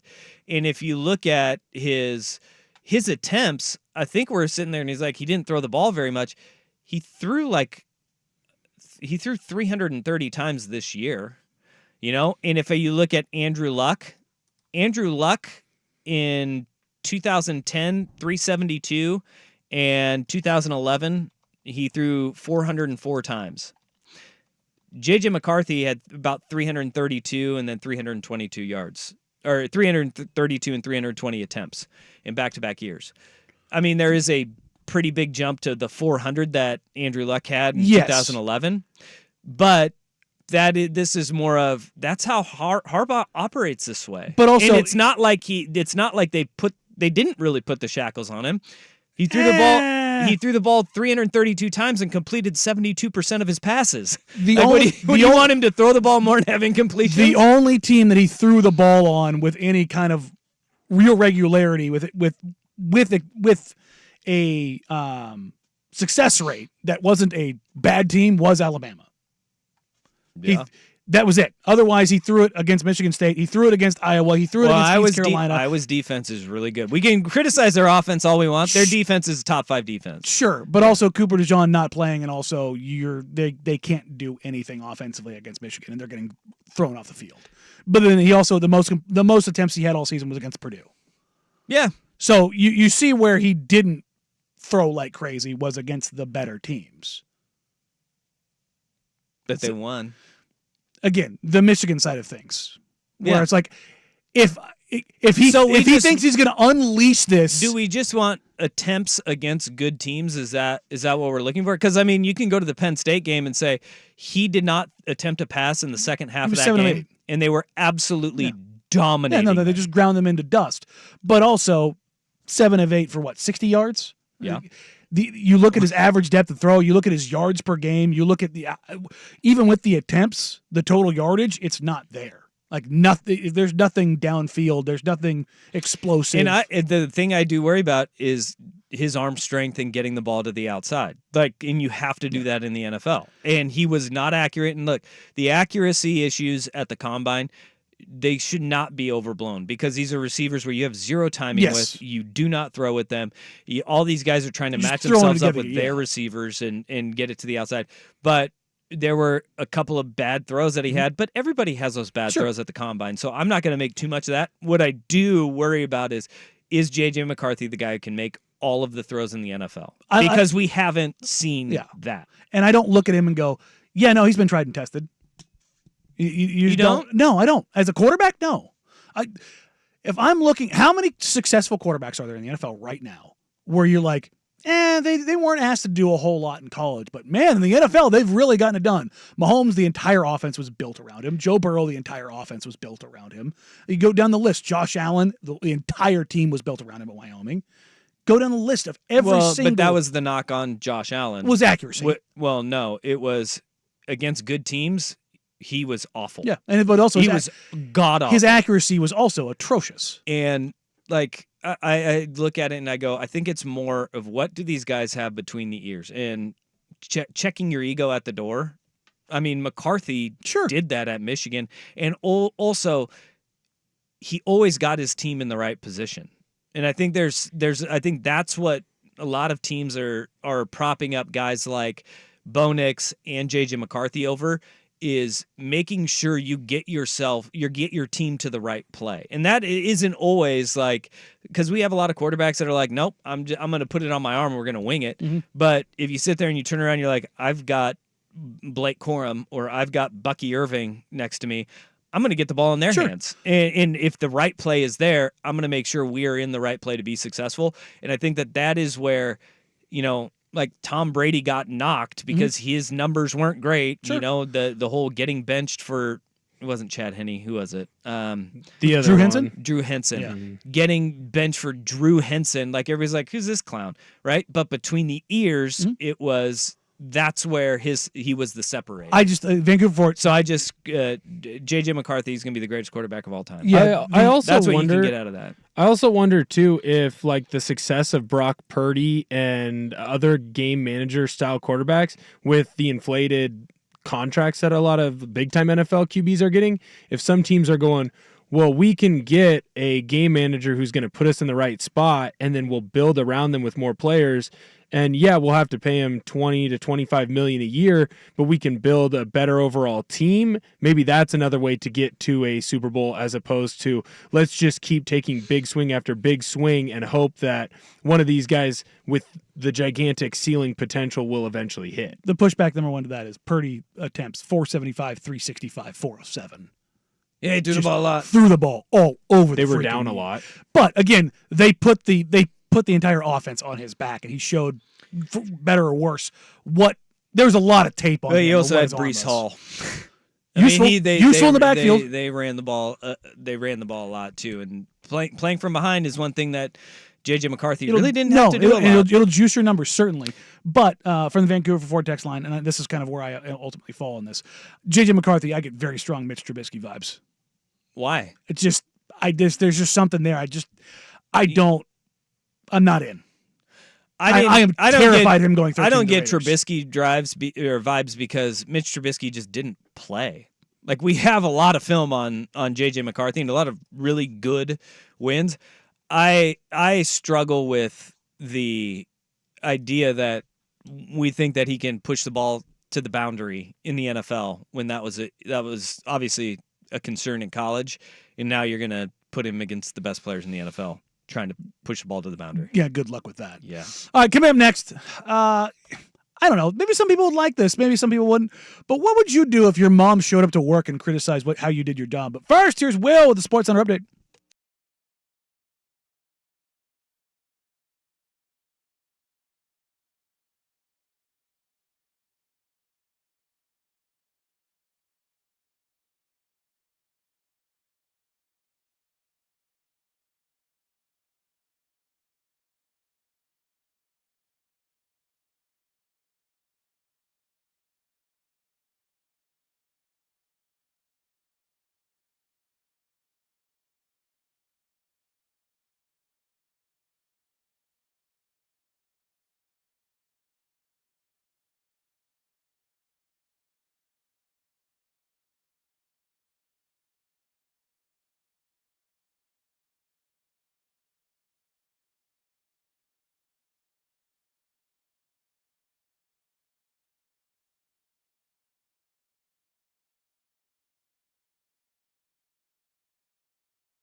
Worst day on the web than we've had recently. That's for damn sure. But it is still got to be tough for you if you're sitting on the podium post game and you look out over the crowd and it's not your normal media members that you just love unconditionally, but instead also your mother is sitting in the crowd and well, she has some thoughts. It has been a couple of games where you've missed 2 free throws in a row. That is bothersome to your mother. You would have 31 points tonight if you had hit all 3 free throws. I would love to know next question, please. I would love to know why, when I know I have witnessed you make almost 98 free throws in a row and never miss. What is going on when you're at the free throw line? To miss 2 in a row. Next question, please. No, there is not a next question. I will harass you when you get home. Okay, all right. Yeah, I have to make free throws, obviously, and just not rush and not get too excited on the line. Yep, next question, please. That is Trey Murphy III from the New Orleans Pelicans having to handle the tough questions from Mom. I actually think more moms should be in these press availabilities if they ask the tough questions like that, because anybody can ask those questions and Trey Murphy would get upset over anybody else. But when Mom comes up, she can be honest with you and just ask you, look, you sucked at the free throw line tonight. If you were to ask that same question, or I was to ask that same question, there would be not just like a laser beam being looked through you and cut through you through the eyes of the player. Depending on who it is, that's for damn sure. It might be a situation where you just get your ass tossed out of there before your question is even done. But Trey Murphy's mom, she can ask the hard-hitting questions. If I asked Nurk that, he would probably hit me with like, let me see you shoot free throw. Yeah. I can imagine it going like that. But I'm trying to think, if I asked that question to anybody on the team right now, if anybody would, Matisse would give me hell. Matisse is the biggest smart A on the team. Okay, but just by a substantial range. That is, he would push back. I think most guys would just get upset though. I don't think a lot of guys I don't think a lot of guys in this team would. On the Blazers? Yeah, I don't. Genuinely, I don't. I don't know if they have a lot of pushback room right now. But no, I don't think they really would. They'd roll their eyes. They'd roll their eyes for sure. But I don't think many guys. You would add 31 if you made your free throws. Yeah, I would. Thanks, Mom. Thanks. I love that. Yeah, I wouldn't get nearly as nice a treatment as Mom. That's for damn sure. No way. I would hate that every second of that. If your parents are coming to your job and critiquing everything that you're doing. I have seen you make 98 free throws in a row. How are you missing 2 in a row? Well, Mom, there's 20,000 people in the arena, and that was in our backyard, so it's a little bit different. Yeah, it is funny when you just kind of dissociate yourself from this and the things that we take for granted that professional athletes do. Let's see you get your drag your ass up and down the floor with Walton and Lanier on your back, Mom. Yeah, 100%. Yeah, just go full airplane with him. Go full Kareem. But it is interesting because we always like, how did he miss that free throw? And you're like, well, he's a career 85, 88%, like whatever somebody is. Number one, the law of averages says you're going to miss some. Also, sometimes you're tired. Sometimes there's a million things going on in the background. Sometimes the ball's wet. Sometimes there's a million things that go into this. But because they're professionals and we expect perfection, all these little things always get magnified. And it's like, guys, what are we doing here? To quote the great Bill Shanley, you've got to make your free throws. It's the clutch free throws that you miss that just drive me nuts. Oh yeah, which Jabari Walker this weekend came up clutch. Yeah, that was good. Did you see his post game with Brooke? No. He said this is the kind of thing you dream of. And when get the opportunity to win a game, send a game to overtime. You think about he also said that he has figured out that he plays his best when he's smiling, which he was smiling while he was talking crap endlessly to Marcus Smart. Did you catch that? Yes. He was trash talking Marcus Smart both games. That is necessary because Marcus Smart was 100% chirping from the bench. He has that edge about him, and he's always had that edge about him. Even when he's not playing. But he's always like one. And now the Memphis Grizzlies are an absolute disaster of a roster. It's got got to be killing him. But he is not changing who he is, and that's that's got to be the hardest part for guys on bad teams. Is that in order to be successful, a lot of these guys, that's what they were. Like Patrick Beverley can never be on a bad team. No, Marcus Smart, same thing. He can never be on a bad he team. made those Oklahoma State teams good by himself. Yeah, and in the NBA, being on the Boston Celtics, really helpful. Got to be tough to watch them having their best season basically without him. Yeah, but he's a defensive stopper there, and he could actually dribble the basketball, which that could be a problem as they move forward. Yeah, It's no, like it's watching a girlfriend take a step up after you guys break up. seen that quite a few times. Never happened. For me, Yeah. it's happened recently. Actually, Maybe once. Wait, actually dating a guy who really looks like Travis Kelce instead of some. No, somebody no, that- I am much better looking. He just has a way better job. Oh, I nice. get it. That was one like, oh, he's gonna be a doctor. Get it. Yeah, I Good for you. understand. Good for you. I Proud of you. understand. You made the right choice. Hey, call me in like 10, 15 years. We'll see where I'm at, Yeah. and Circle back. maybe we can live off that alimony. Yeah. No. No. No. No, done. No. Okay. No alimony. Burn that bridge, huh? Oh, alimony from the doctor. Yeah. I get it now. There you No, go. yes. There- We're back on the that. joke Yeah. landed. There we go. We're back on it. There we Had go. to circle the landing. I was Easy. not paying alimony. I just want that very clear. There are no little Will Ortners running around. Landing gear was stuck there. We had to circle and come back and before we got that one landed. All right, well, it is combine season is wrapping up. Free agency is happening. The NFL draft is obviously coming very quickly. A couple big deals are popping up already. One big one is taking a top wide receiver off the market. What could that mean for the rest of the market coming up here on Danny and Dusty, 1080 The Fan?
teams start to make decisions about very large cap hits.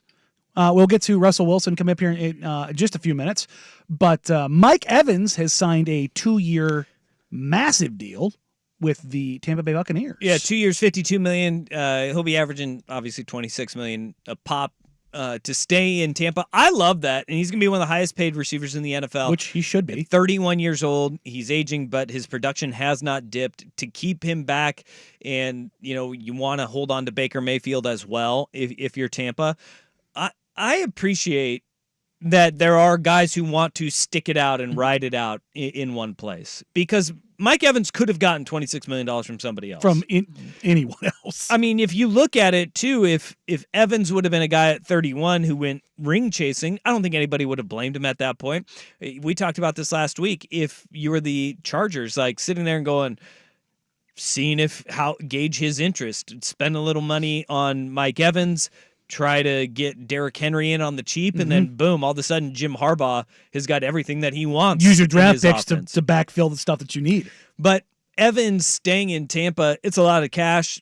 I like the move on both sides because, look, Baker Mayfield was good last year. Yes. Like, Baker Mayfield has Arguably a top 10 quarterback, and by top 10, I mean 10th. he's rectified a lot of the issues that he had maturity-wise when he was in Cleveland, and he's acknowledging it front and center, which I appreciate that of a guy like Growth. We are seeing a person grow in front of our eyes, and Baker Mayfield was an insufferable douche. Yes. And now he isn't. I mean, and He's actually likable. it's okay to acknowledge that people can grow. Yes. Right? Like Johnny Manziel, he never grew out of it, and it took way too long.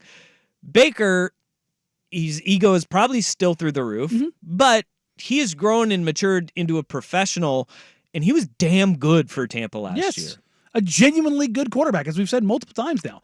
Top 10 in the NFL this last year in yards, touchdowns, and touchdown to interception ratio. But basically the most important things you could find. In what we're looking at now with Mike Evans like officially off the board and re-signing with the Tampa Bay Buccaneers, there's still a lot of really good receivers that are free agents this year. A lot of receivers, a lot of running backs. And you can get your skill guys out there right The now. worst part, though, for these receivers that are free agents is that this is the heaviest receiver crop a draft has had There's ever. legitimately 5 first-round wide receivers. There are there's probably 10 11 to 11 in the that first are 2 really, rounds. really good. Like they will be pros Yes. for a long time. And it runs a gambit of speed, possession, big body. Like there's a lot of just dudes across this draft class. But and that sucks for guys like Michael Pittman Jr., Calvin Ridley, Hollywood Brown. It's going to drive their prices down. It will, because you can get cheap labor, and there's a really good free agent crop. And like right now, we're looking at the wide receiver position is as deep as it's ever been. It's the old running back issue where after you get to a certain spot, it's like we'll go younger. This is exactly why I think like tight end is so damn important, though, in why Scarcity. you can draft guys that are like Brock Bowers. He's going to be highly coveted in this draft. And we were talking about the Chargers. I wouldn't be shocked one bit if the Chargers went there. I mean, they'll likely go offensive line, but like if you were to do it, I don't think everybody bat behind it that, oh, wait, so you're telling me Jim Harbaugh has a utility knife tight end? Okay, yeah, that'll work. It doesn't matter who else they throw out there. Jim Harbaugh will be successful with Justin Herbert, a tight end, and Keenan Allen, as long as he's healthy. Which, As long as yeah, he's healthy. it's a big He's the caveat. Kawhi Leonard of the NFL. What? Keenan Allen is the Kawhi Leonard. Just of always the NFL. always hurt, but really damn good. He's and- awesome And on the when second he plays. and on the second most favorite team in LA too. So it Yeah.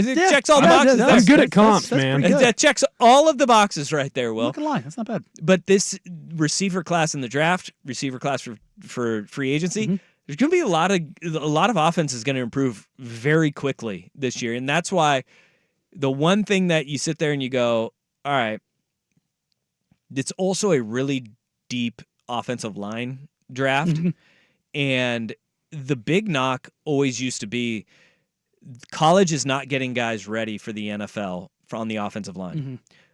This O-line class may not be as deep at tackle, but there's the interior 3 guys, inside yeah. positions, it's Three freaking first-round centers. loaded.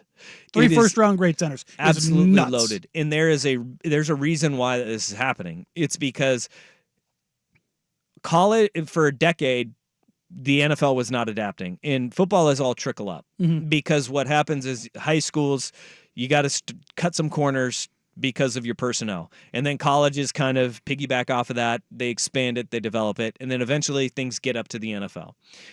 We have seen the proliferation of the RPOs. You have read options.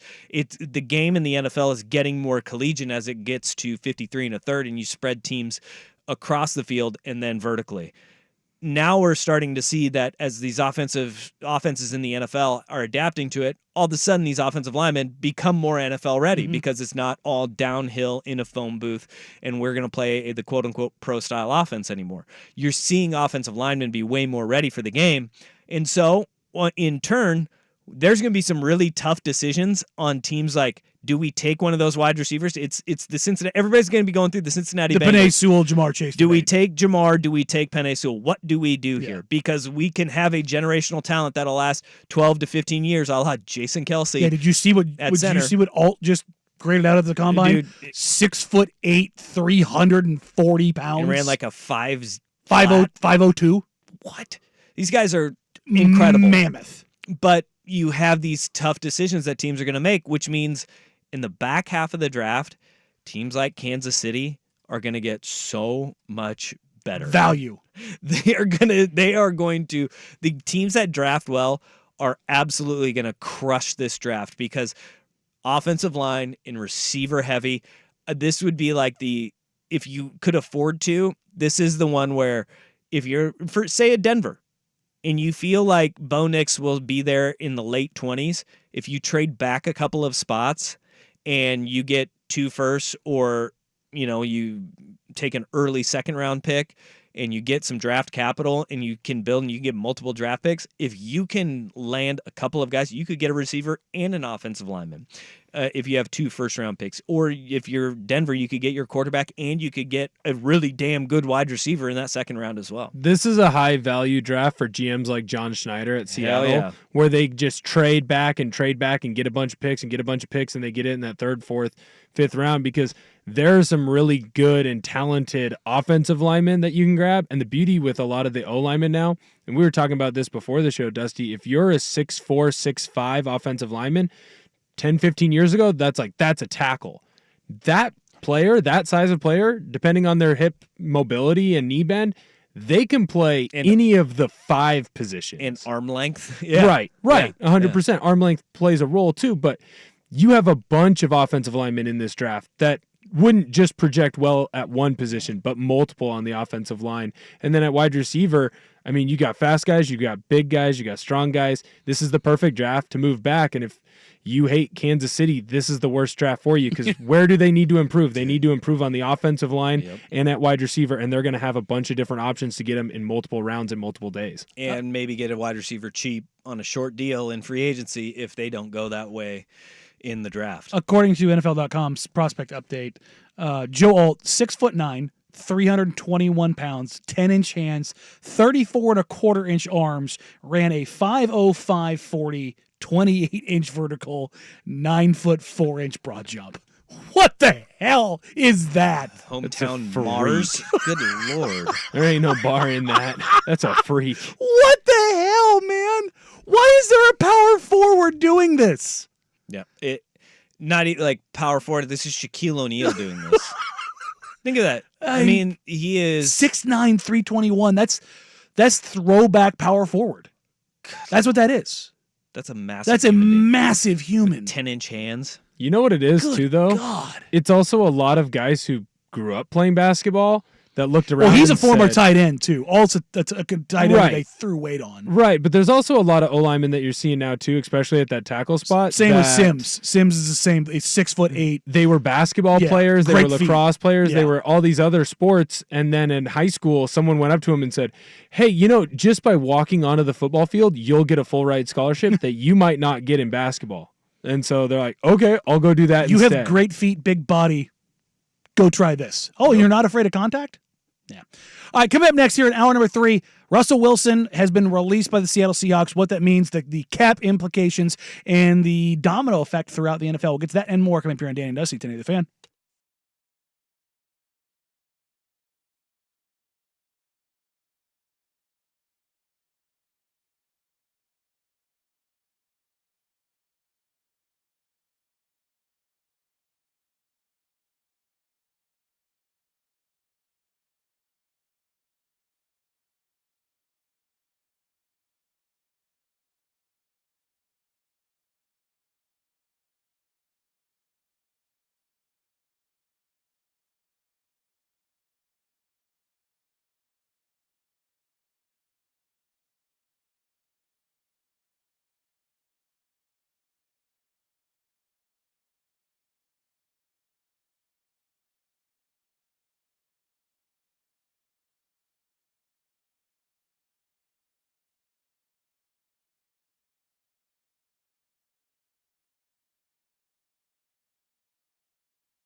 on youtube.com/1080am the fam, twitch.com/1080am the fam. We appreciate you. We love you.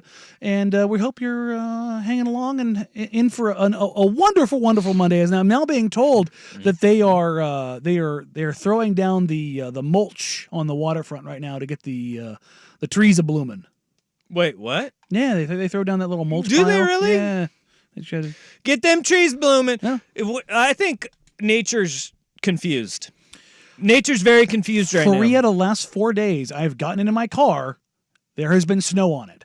Yeah, What the hell? but then there's also like all the daffodils like in my neighborhood were like, "Hey, spring's here," and then no, Going back inside, not screw really this. Just bizarre weather. Yeah, I don't know what to do Winter. with it. I'm calling it winter 3. We're in winter 3 now. Okay. We're in winter 3. It's not winter 2. This is winter 3 because I'm pushing for spring will happen soon. That groundhog sucks, I'll tell you that. Yeah, well, apparently in other places it's really nice. I hear it's like beautiful, like in the Midwest, like warm. Well, that It's like doesn't matter. 70s in Tennessee, I think, or Yeah. Kentucky, maybe. I don't Yeah. know. Well, those states actually get some good weather, Tennessee and Kentucky. Great weather. They really do. Yeah, They- just bugs. I would say they get a little Bugs. swampy in some spots. Little gets muggy. Yeah. Usually in like the shorts. Yeah, and swampy in your shorts. Yeah. Dude. I thought you were talking about bugs in your shorts, and I was like, Well, hopefully you don't have Nah, that it's something else. issue. You got to hit that with the shampoo. yeah, that's What? there's treatments for that. Shampoo. You did find Oh. Will, he'll tell you. I hate the joke grenades you're throwing my way today, Dusty. It takes a brain. So Well, there's always this delay. It's like I don't know what has a longer timer on it, the grenade or his brain.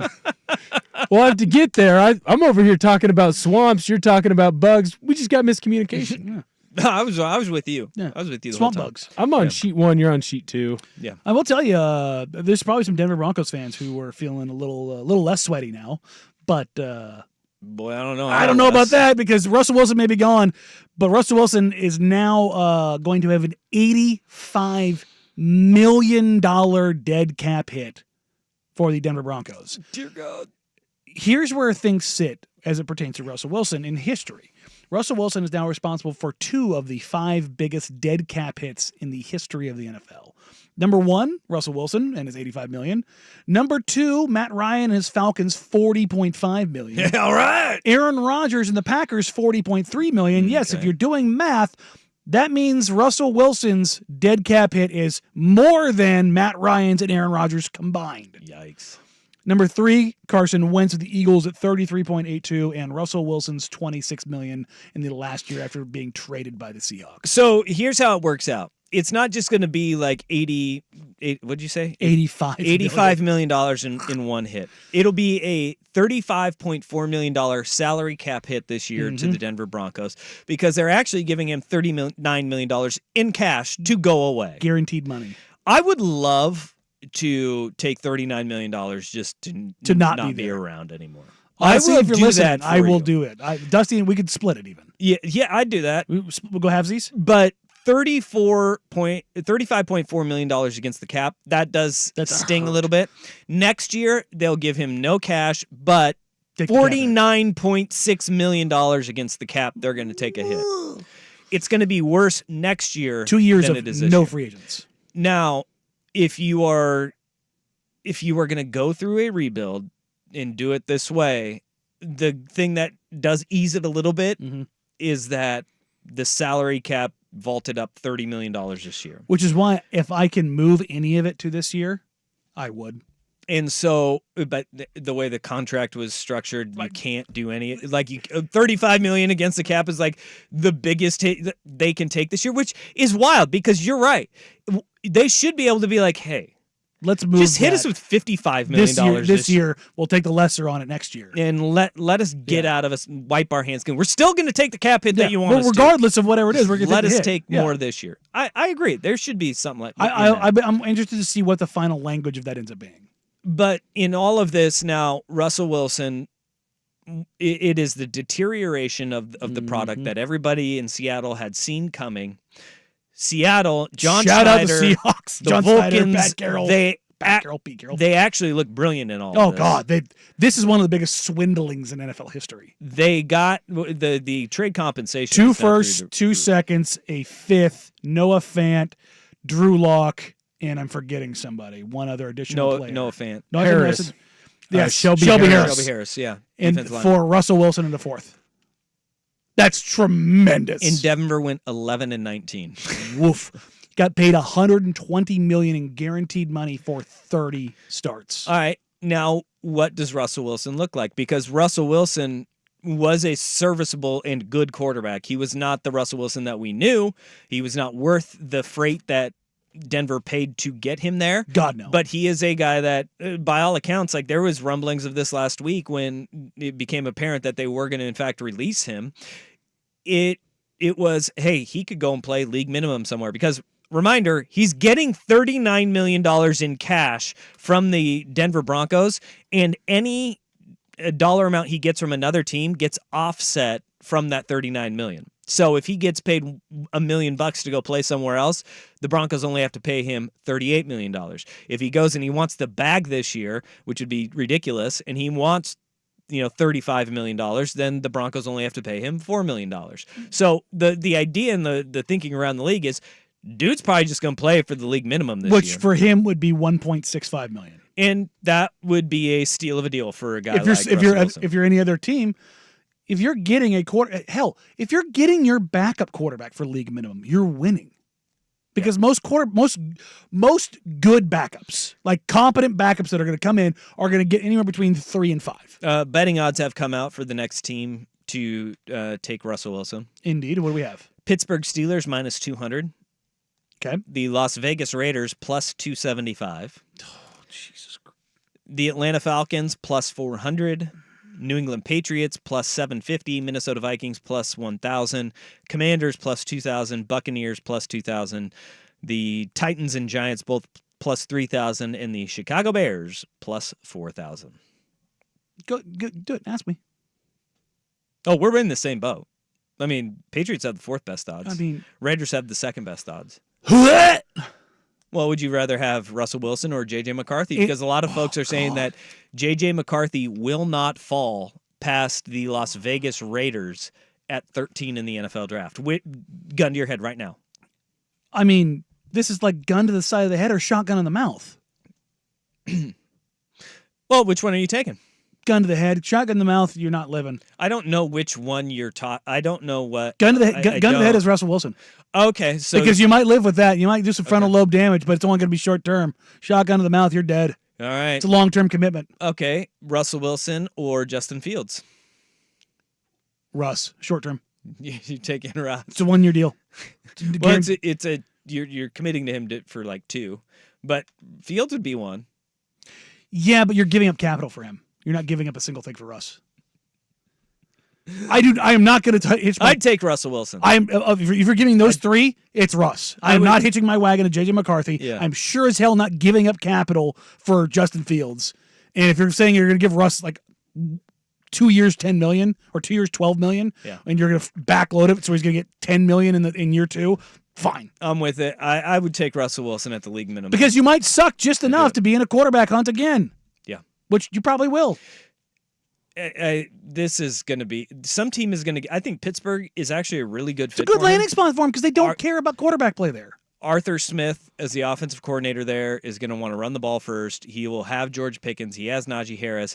He has Freiermuth at tight end. Like, it's not a bare cupboard. I think that he would actually do really well in Pittsburgh. I do.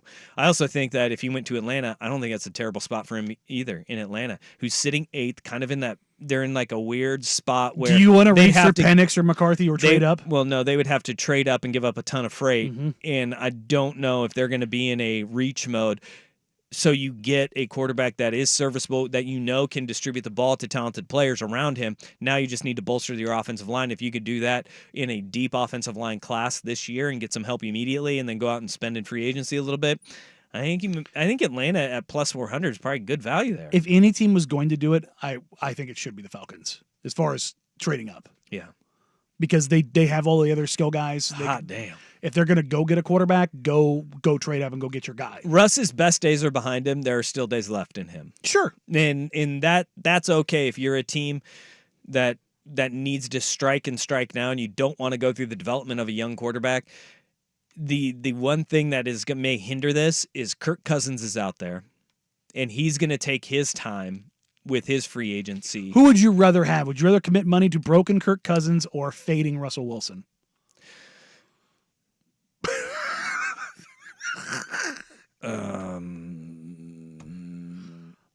In all honesty, I think it's Russ. I think it's Kirk Cousins. Really? Kirk Cousins. He's going to want guaranteed money. Well, but he won't. He knows he's not getting it fully guaranteed because Minnesota's not going to give it to him. Mm-hmm. Nobody's giving it to him anymore. But you're not going to get him at his sticker price because of the Achilles injury. Okay. You are getting a guy who, as corny in Cole's dad as he is way less of a distraction and demanding as Russell Wilson is for attention. And his teammates go to bat for him. I would take Kirk Cousins. As corny as he is, whereas Russ, you had entire locker rooms going, we don't like him. Not buying into it.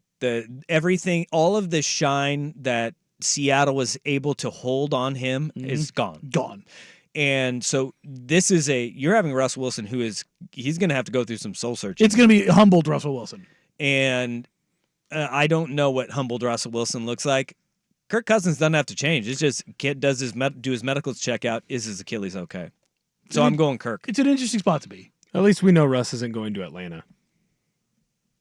Because of future? Oh yeah. So you can I forgot check about the one future. team off the board. See, that's a great point there. What if they brought him in? They're like, we need a quarterback. Raheem Morris is like, I need a quarterback. I don't care. Future, be damned. I want Russell Wilson in Atlanta even more now. Not only that, Future could be closer to his kid. Yeah, I want that to the nth degree because then Russ. Future is he's got the sideline pass to the Atlanta Falcons. He is there all the time. God. That would make for some great television. I mean, some Days of Our Lives. Bring it for to sure. the NFL Network. A little reality show. I like it. You said check it off the list. No, you keep guys it are on evil. the list. No, you guys watch Bravo and all those other channels with the Real Housewives of wherever. Yes, because we're married and it's on all the time. Not in Single Will's house. We watch what I want. I can't remember the last time I willfully tuned something in my house to MTV or Bravo, and yet every time I turn on the TV, those two networks are on. I didn't even know people watch. What does MTV have on these days? Catfish. Also Teen Mom. Teen Mom. See, my wife doesn't mess with that. It's Catfish. There's a lady at the gym who comes on, and TLC gets turned on for Love in Translation every single time I go in there. It's very weird. Ooh, I like this. Well, you probably already said this, but Russ back to the Seahawks. Why not? That text coming in, the ultimate fleecing just comes full circle. Oh, God. I don't think they want to bring him in. No, they don't want to They deal don't with want to that. bring him in. Don't. No, they're done. Mm-mm. I'm sure. Remember the hit pieces that kind of went out afterwards. There were some. They burned their bridge after they they crossed came it. out while he was there. It's true. But I'm saying that remember the one in the Athletic that came Yeah. out that was nasty. It was like, yeah, okay, time to air all that dirty laundry. Ooh, MTV also has ridiculousness. That text coming through. And Yeah, but very we've poignant. seen all of those. Rob Deerdeck in the Fantasy Factory that he has. all of the money. Yeah, dude. All of the money. Robin Big was such a great show. When you had Robin Big back to back with Adventures in Hollywood, that was some non-quality great programming. Yeah. Also Jackass. Yeah. Hot damn. It's good times. I think Seattle would revolt if Russ went back. That's why not. Rightfully so. Yeah. Rightfully so. All right. DK just sitting there like, No, I'm not about to do this. not again. Nope. Hard pass. From one washed star to one that just seemingly won't be washed, records continue to fall as LeBron James continues his path towards, a single club. But there's also somebody out there that says he may have a little bit of help. Danny and Dusty, 1080 The Fan.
across the basketball world, Caitlin Clark breaking the NCAA all-time scoring record, but also LeBron James being number one continually on the scoring list because he is number one, but the first player to break the 40,000 point barrier. Real quick on Caitlin Clark, which is incredible. Insane.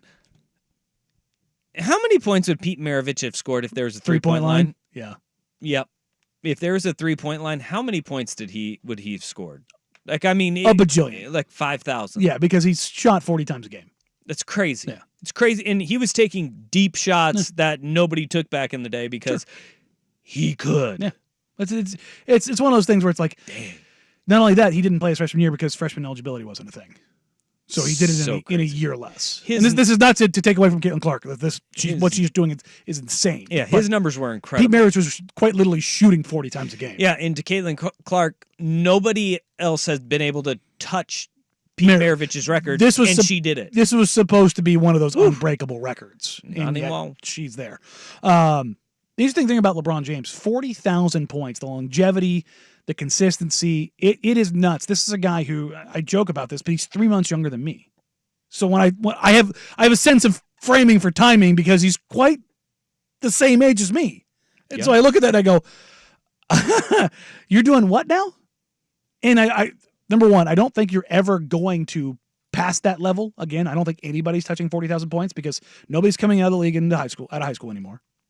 And playing for 20 years at the level that he did. No, the consistency, the availability of over 21 years.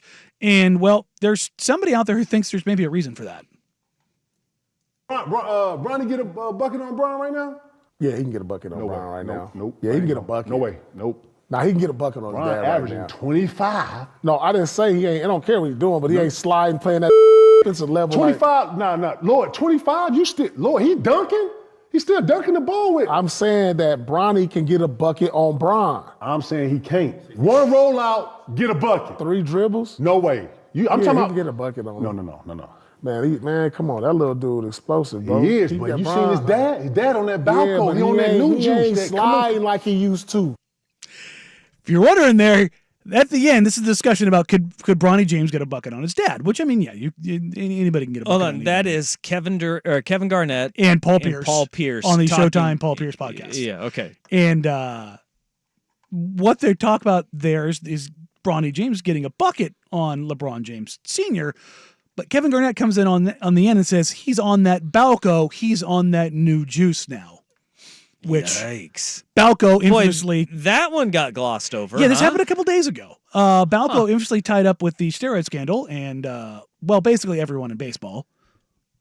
Everyone in baseball, and the fact that those records never went out, I find to be very interesting because they found all of the records.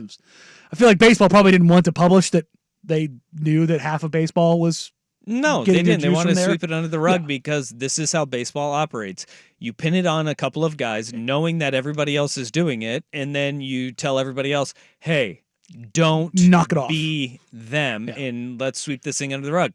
Tale as old as time. It's what they do all the time. Yes, and then in the NBA, they just don't test for it. Well, that's not true. They do test for PEDs, but they test for off-the-shelf PEDs. DeAndre Ayton got popped. 25 games. His rookie year or sophomore year in the NBA. I can never remember. But you see guys get popped every year, 1 or 2, and it's always off-the-shelf stuff. LeBron James, if he is using it, which, again, I have no evidence to say that he is. I firmly believe that he is because of the longevity and the size changes in his body and the very loud noises behind the scenes about a very, very large group of players who have stayed healthy very late in their careers. But this is what they just want greatness. And this, we don't think PED use is rampant in the National Football League too. Oh, God, it's everywhere. Baseball made a big deal about it. Congress made a big deal about it. And that's why it sticks to baseball and no other sports, because every other sport's unfortunately, part of the culture. And to be clear, I have no issue with it. In fact, I am a proponent of using them, particularly as it pertains to lengthening your career, coming back from injury, sustaining recovery, all those kind of things. PED abuse is an issue. Yes. PED use for younger people is a problem. Not yes. good. But I'm with you on the human growth used not abusively. Yes. It does. It lengthens careers. And I mean, look, doctors use it now Yes. on people. But again, It's going to be 10 more years before we cross that bridge. It is amazing, though, that Kevin Durant just flippantly says it and everybody's like, whatever. But it's because you watched LeBron James go from Cleveland to Miami and his head grew 3 sizes and he put on 45 pounds in 3 months. There is one person that could feasibly knock off LeBron. Who's that? Giannis. He's 29. If he averages what he's averaged the last 3 years, but this is the crazy part about it, for the next decade, like LeBron has been scoring, but to 39 years old, he'd need to score 2,000 points a season, though, for the next decade. Which Giannis's style of play is going to cause injuries. Yeah, that won't happen. And then if you scroll down, like, there's nobody. Nobody's coming close. Nobody could even sniff it. No. Because all of these active players, the active scoring leaders, just to think of how impressive LeBron is. Dame is halfway there. Yeah. Because he came in the league 4 years later. Yep. And out of 4 years of college. Mm-hmm. But as you go down, like Luka, maybe if I squint, because he is putting up bonkers scoring numbers, and he doesn't. His style doesn't lead to injuries typically. But could his mentality make it that long? Like, he doesn't seem to be someone, like, to me, that would be worried driven about legacy. Lunatic wise. Yeah, he's like, if he gets his ring or he has a bunch of years where he does well and he's 35, 36. Also, he's Luka Doncic for a reason. Right, like, the man likes a cannoli. Right. Luka right now is 25 years old, and he has scored 10,000 points. So he's not that far off. That's what I'm saying. He'll cross 11,000, but he will have to average what he has averaged in his career for another 15 years. The insane thing about LeBron James's scoring is if you go through his each 10,000 point level, 10, 20, 30, and 40, it's anywhere between 351 to 368 games. Jeez. It's methodical all the way through. Hot damn. And you sit there and you go, how does it stay the same through all of those age progressions? And it just doesn't make any sense whatsoever. Oh, KG, the bus driver, just throwing guys under the bus and moving on along. I do like that he was just like, he's on that Balco, you know? It's that rivalry never dying. It's pretty great. All right, coming up next, speaking of greats, an all-time great has decided to hang it up, and it was an emotional getaway for the Philadelphia Eagle, Mr. Kelsey himself. We'll get to that and more. But first, here's Will's Sports Center update.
brother is over.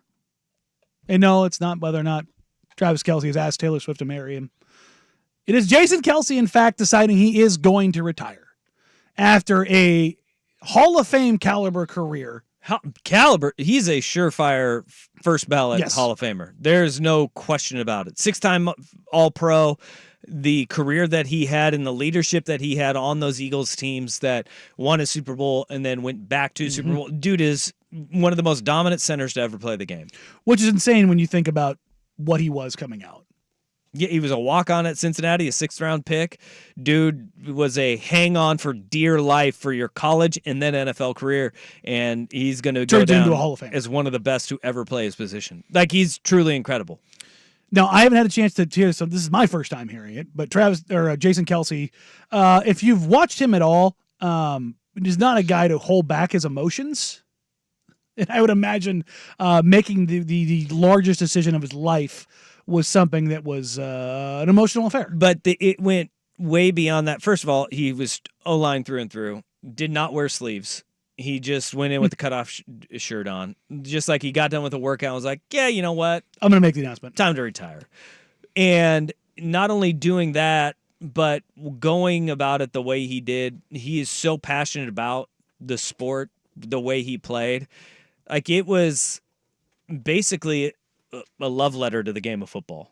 I've been asked many times, why did I choose football? What drew me to the game? And I never have an answer that gets it right. The best way I can explain it is what draws you to your favorite song, your favorite book. It's what it makes you feel. The seriousness of it, the intensity of it. Stepping on the field was the most alive and free I had ever felt. There was a visceral feeling with football unlike any other sport. The hairs on my arms would stand up. The hairs on my arms would stand up. I could hit somebody, run around like a crazed lunatic, and then get told, good job. I loved football, whether it was in my backyard with my brother, on the playground with my friends, or suiting up on Friday nights at Cleveland Heights High School. I loved everything about it. Although I hadn't met him yet, Jeff Stoutland often shares a quote his father would tell him. More often than not, the easy way is the wrong way. Football was hard, much harder than any sport I had ever played, physically and mentally. In most other sports, I was bigger, faster, stronger than everyone else. On the football field, those traits were matched. I love him. I love him so much. Like, it was Jeff Stoutland, by the way, is the Eagles offensive line coach. Mm-hmm. You could tell, and if you've seen the documentary Kelce on Prime, yeah, it's incredible. He bears his soul. He does it all the time. Yeah. And Travis Kelce was bawling his eyes out in the front row, wearing his sunglasses, watching his brother announce his retirement. And this has been a decision that's 3 years in the making for him. It's been on and off again for 3 years. And he's finally at the point where he wants to hang it up.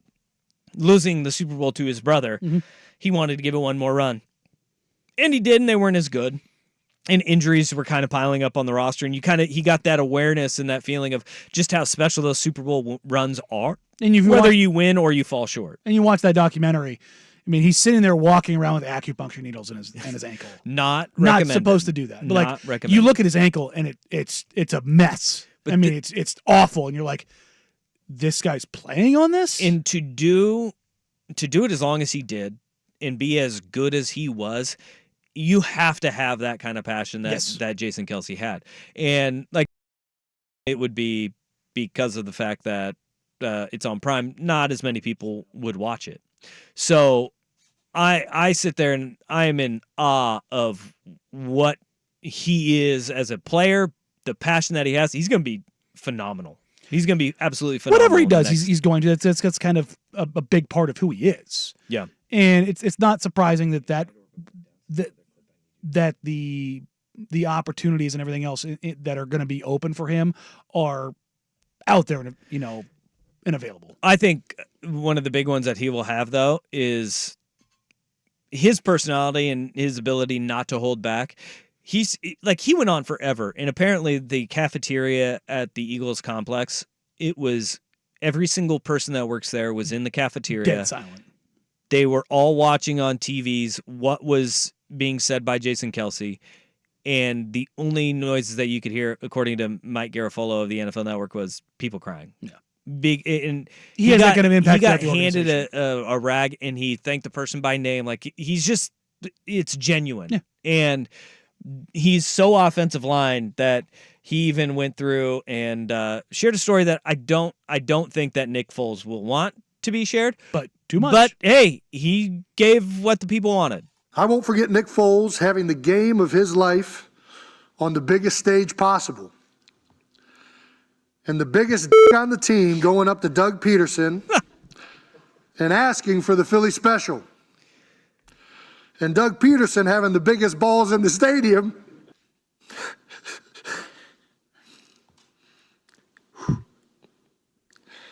To say, yeah, let's do it. He's getting emotional after D jokes in his retirement press conference. I cut that pause in half. It's a 10-second pause. Yeah. He got all emotional talking about Nick Foles. If you don't know, his nickname is Big Blank Nick. Yeah. And he just threw it all out there in his retirement press conference, and then Big Balls Doug saying, "All right, let's go, let's do it. Let's make it work." I love that man so much. He is an offensive lineman through. That's why I love offensive linemen or people like Jason Kelce. Mm-hmm. He had an incredible career, but I Super can't will wait for notwithstanding. what's next, because we will be able to share. We'll be able to share on all of it, because he will be on TV in some way, shape, or form. Some capacity. It'll be great. And TV will be better for it, because he's great at what he does. Yup. All right, coming up next, we'll put a nice little bow on today's show before we hand you off to Isaac and Sue coming here on Danny and Dusty, Danny the Fan.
How locked in are you going to be for that one, Dusty?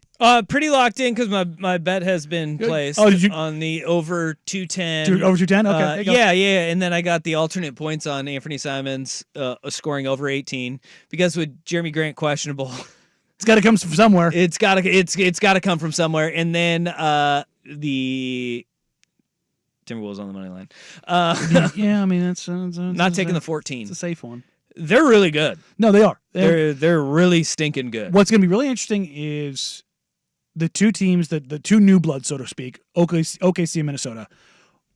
I'm believing more and more in them, and I'm believing less and less in the Lakers and the Warriors. And don't get me wrong, LeBron, you want to have him number one all time, fine. Steph, he's top 10, probably top 5 all time. Their time has passed, and the new blood is coming to the NBA. And Yeah, it is. whether it's Shea, whether it's Ant Edwards, whether it's, Rudy and Kat and Jaden supporting Anthony Edwards, it's an interesting spot, and I think this is a changing of the guard season, and it's going to be really interesting to see how things kind of shake out. It is because it comes down to in the playoffs, who do you trust?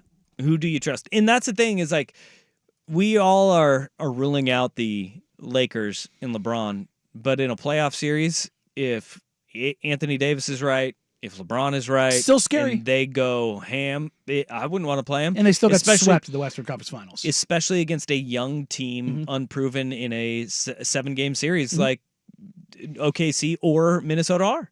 And so that's the scary part about those. But do you trust either one of them to make a run more than a round? No, I don't. That's No, the thing. I don't. And that I love that about the NBA playoffs where you get into these series and it comes down to, all right, your star power, which right now those young teams do have young stars on them Yes. and they are loaded with talent. But outside of star power, it is the experience of playing the same teams over and over again. And on top of that, how you adjust in your it comes down to coaching too. I mean, in probably in those orders, in the order of that, your star power, your experience on going through those series, because it is a different grind, man. And then the further you get along with coaching. And then the further you get along the coaching, especially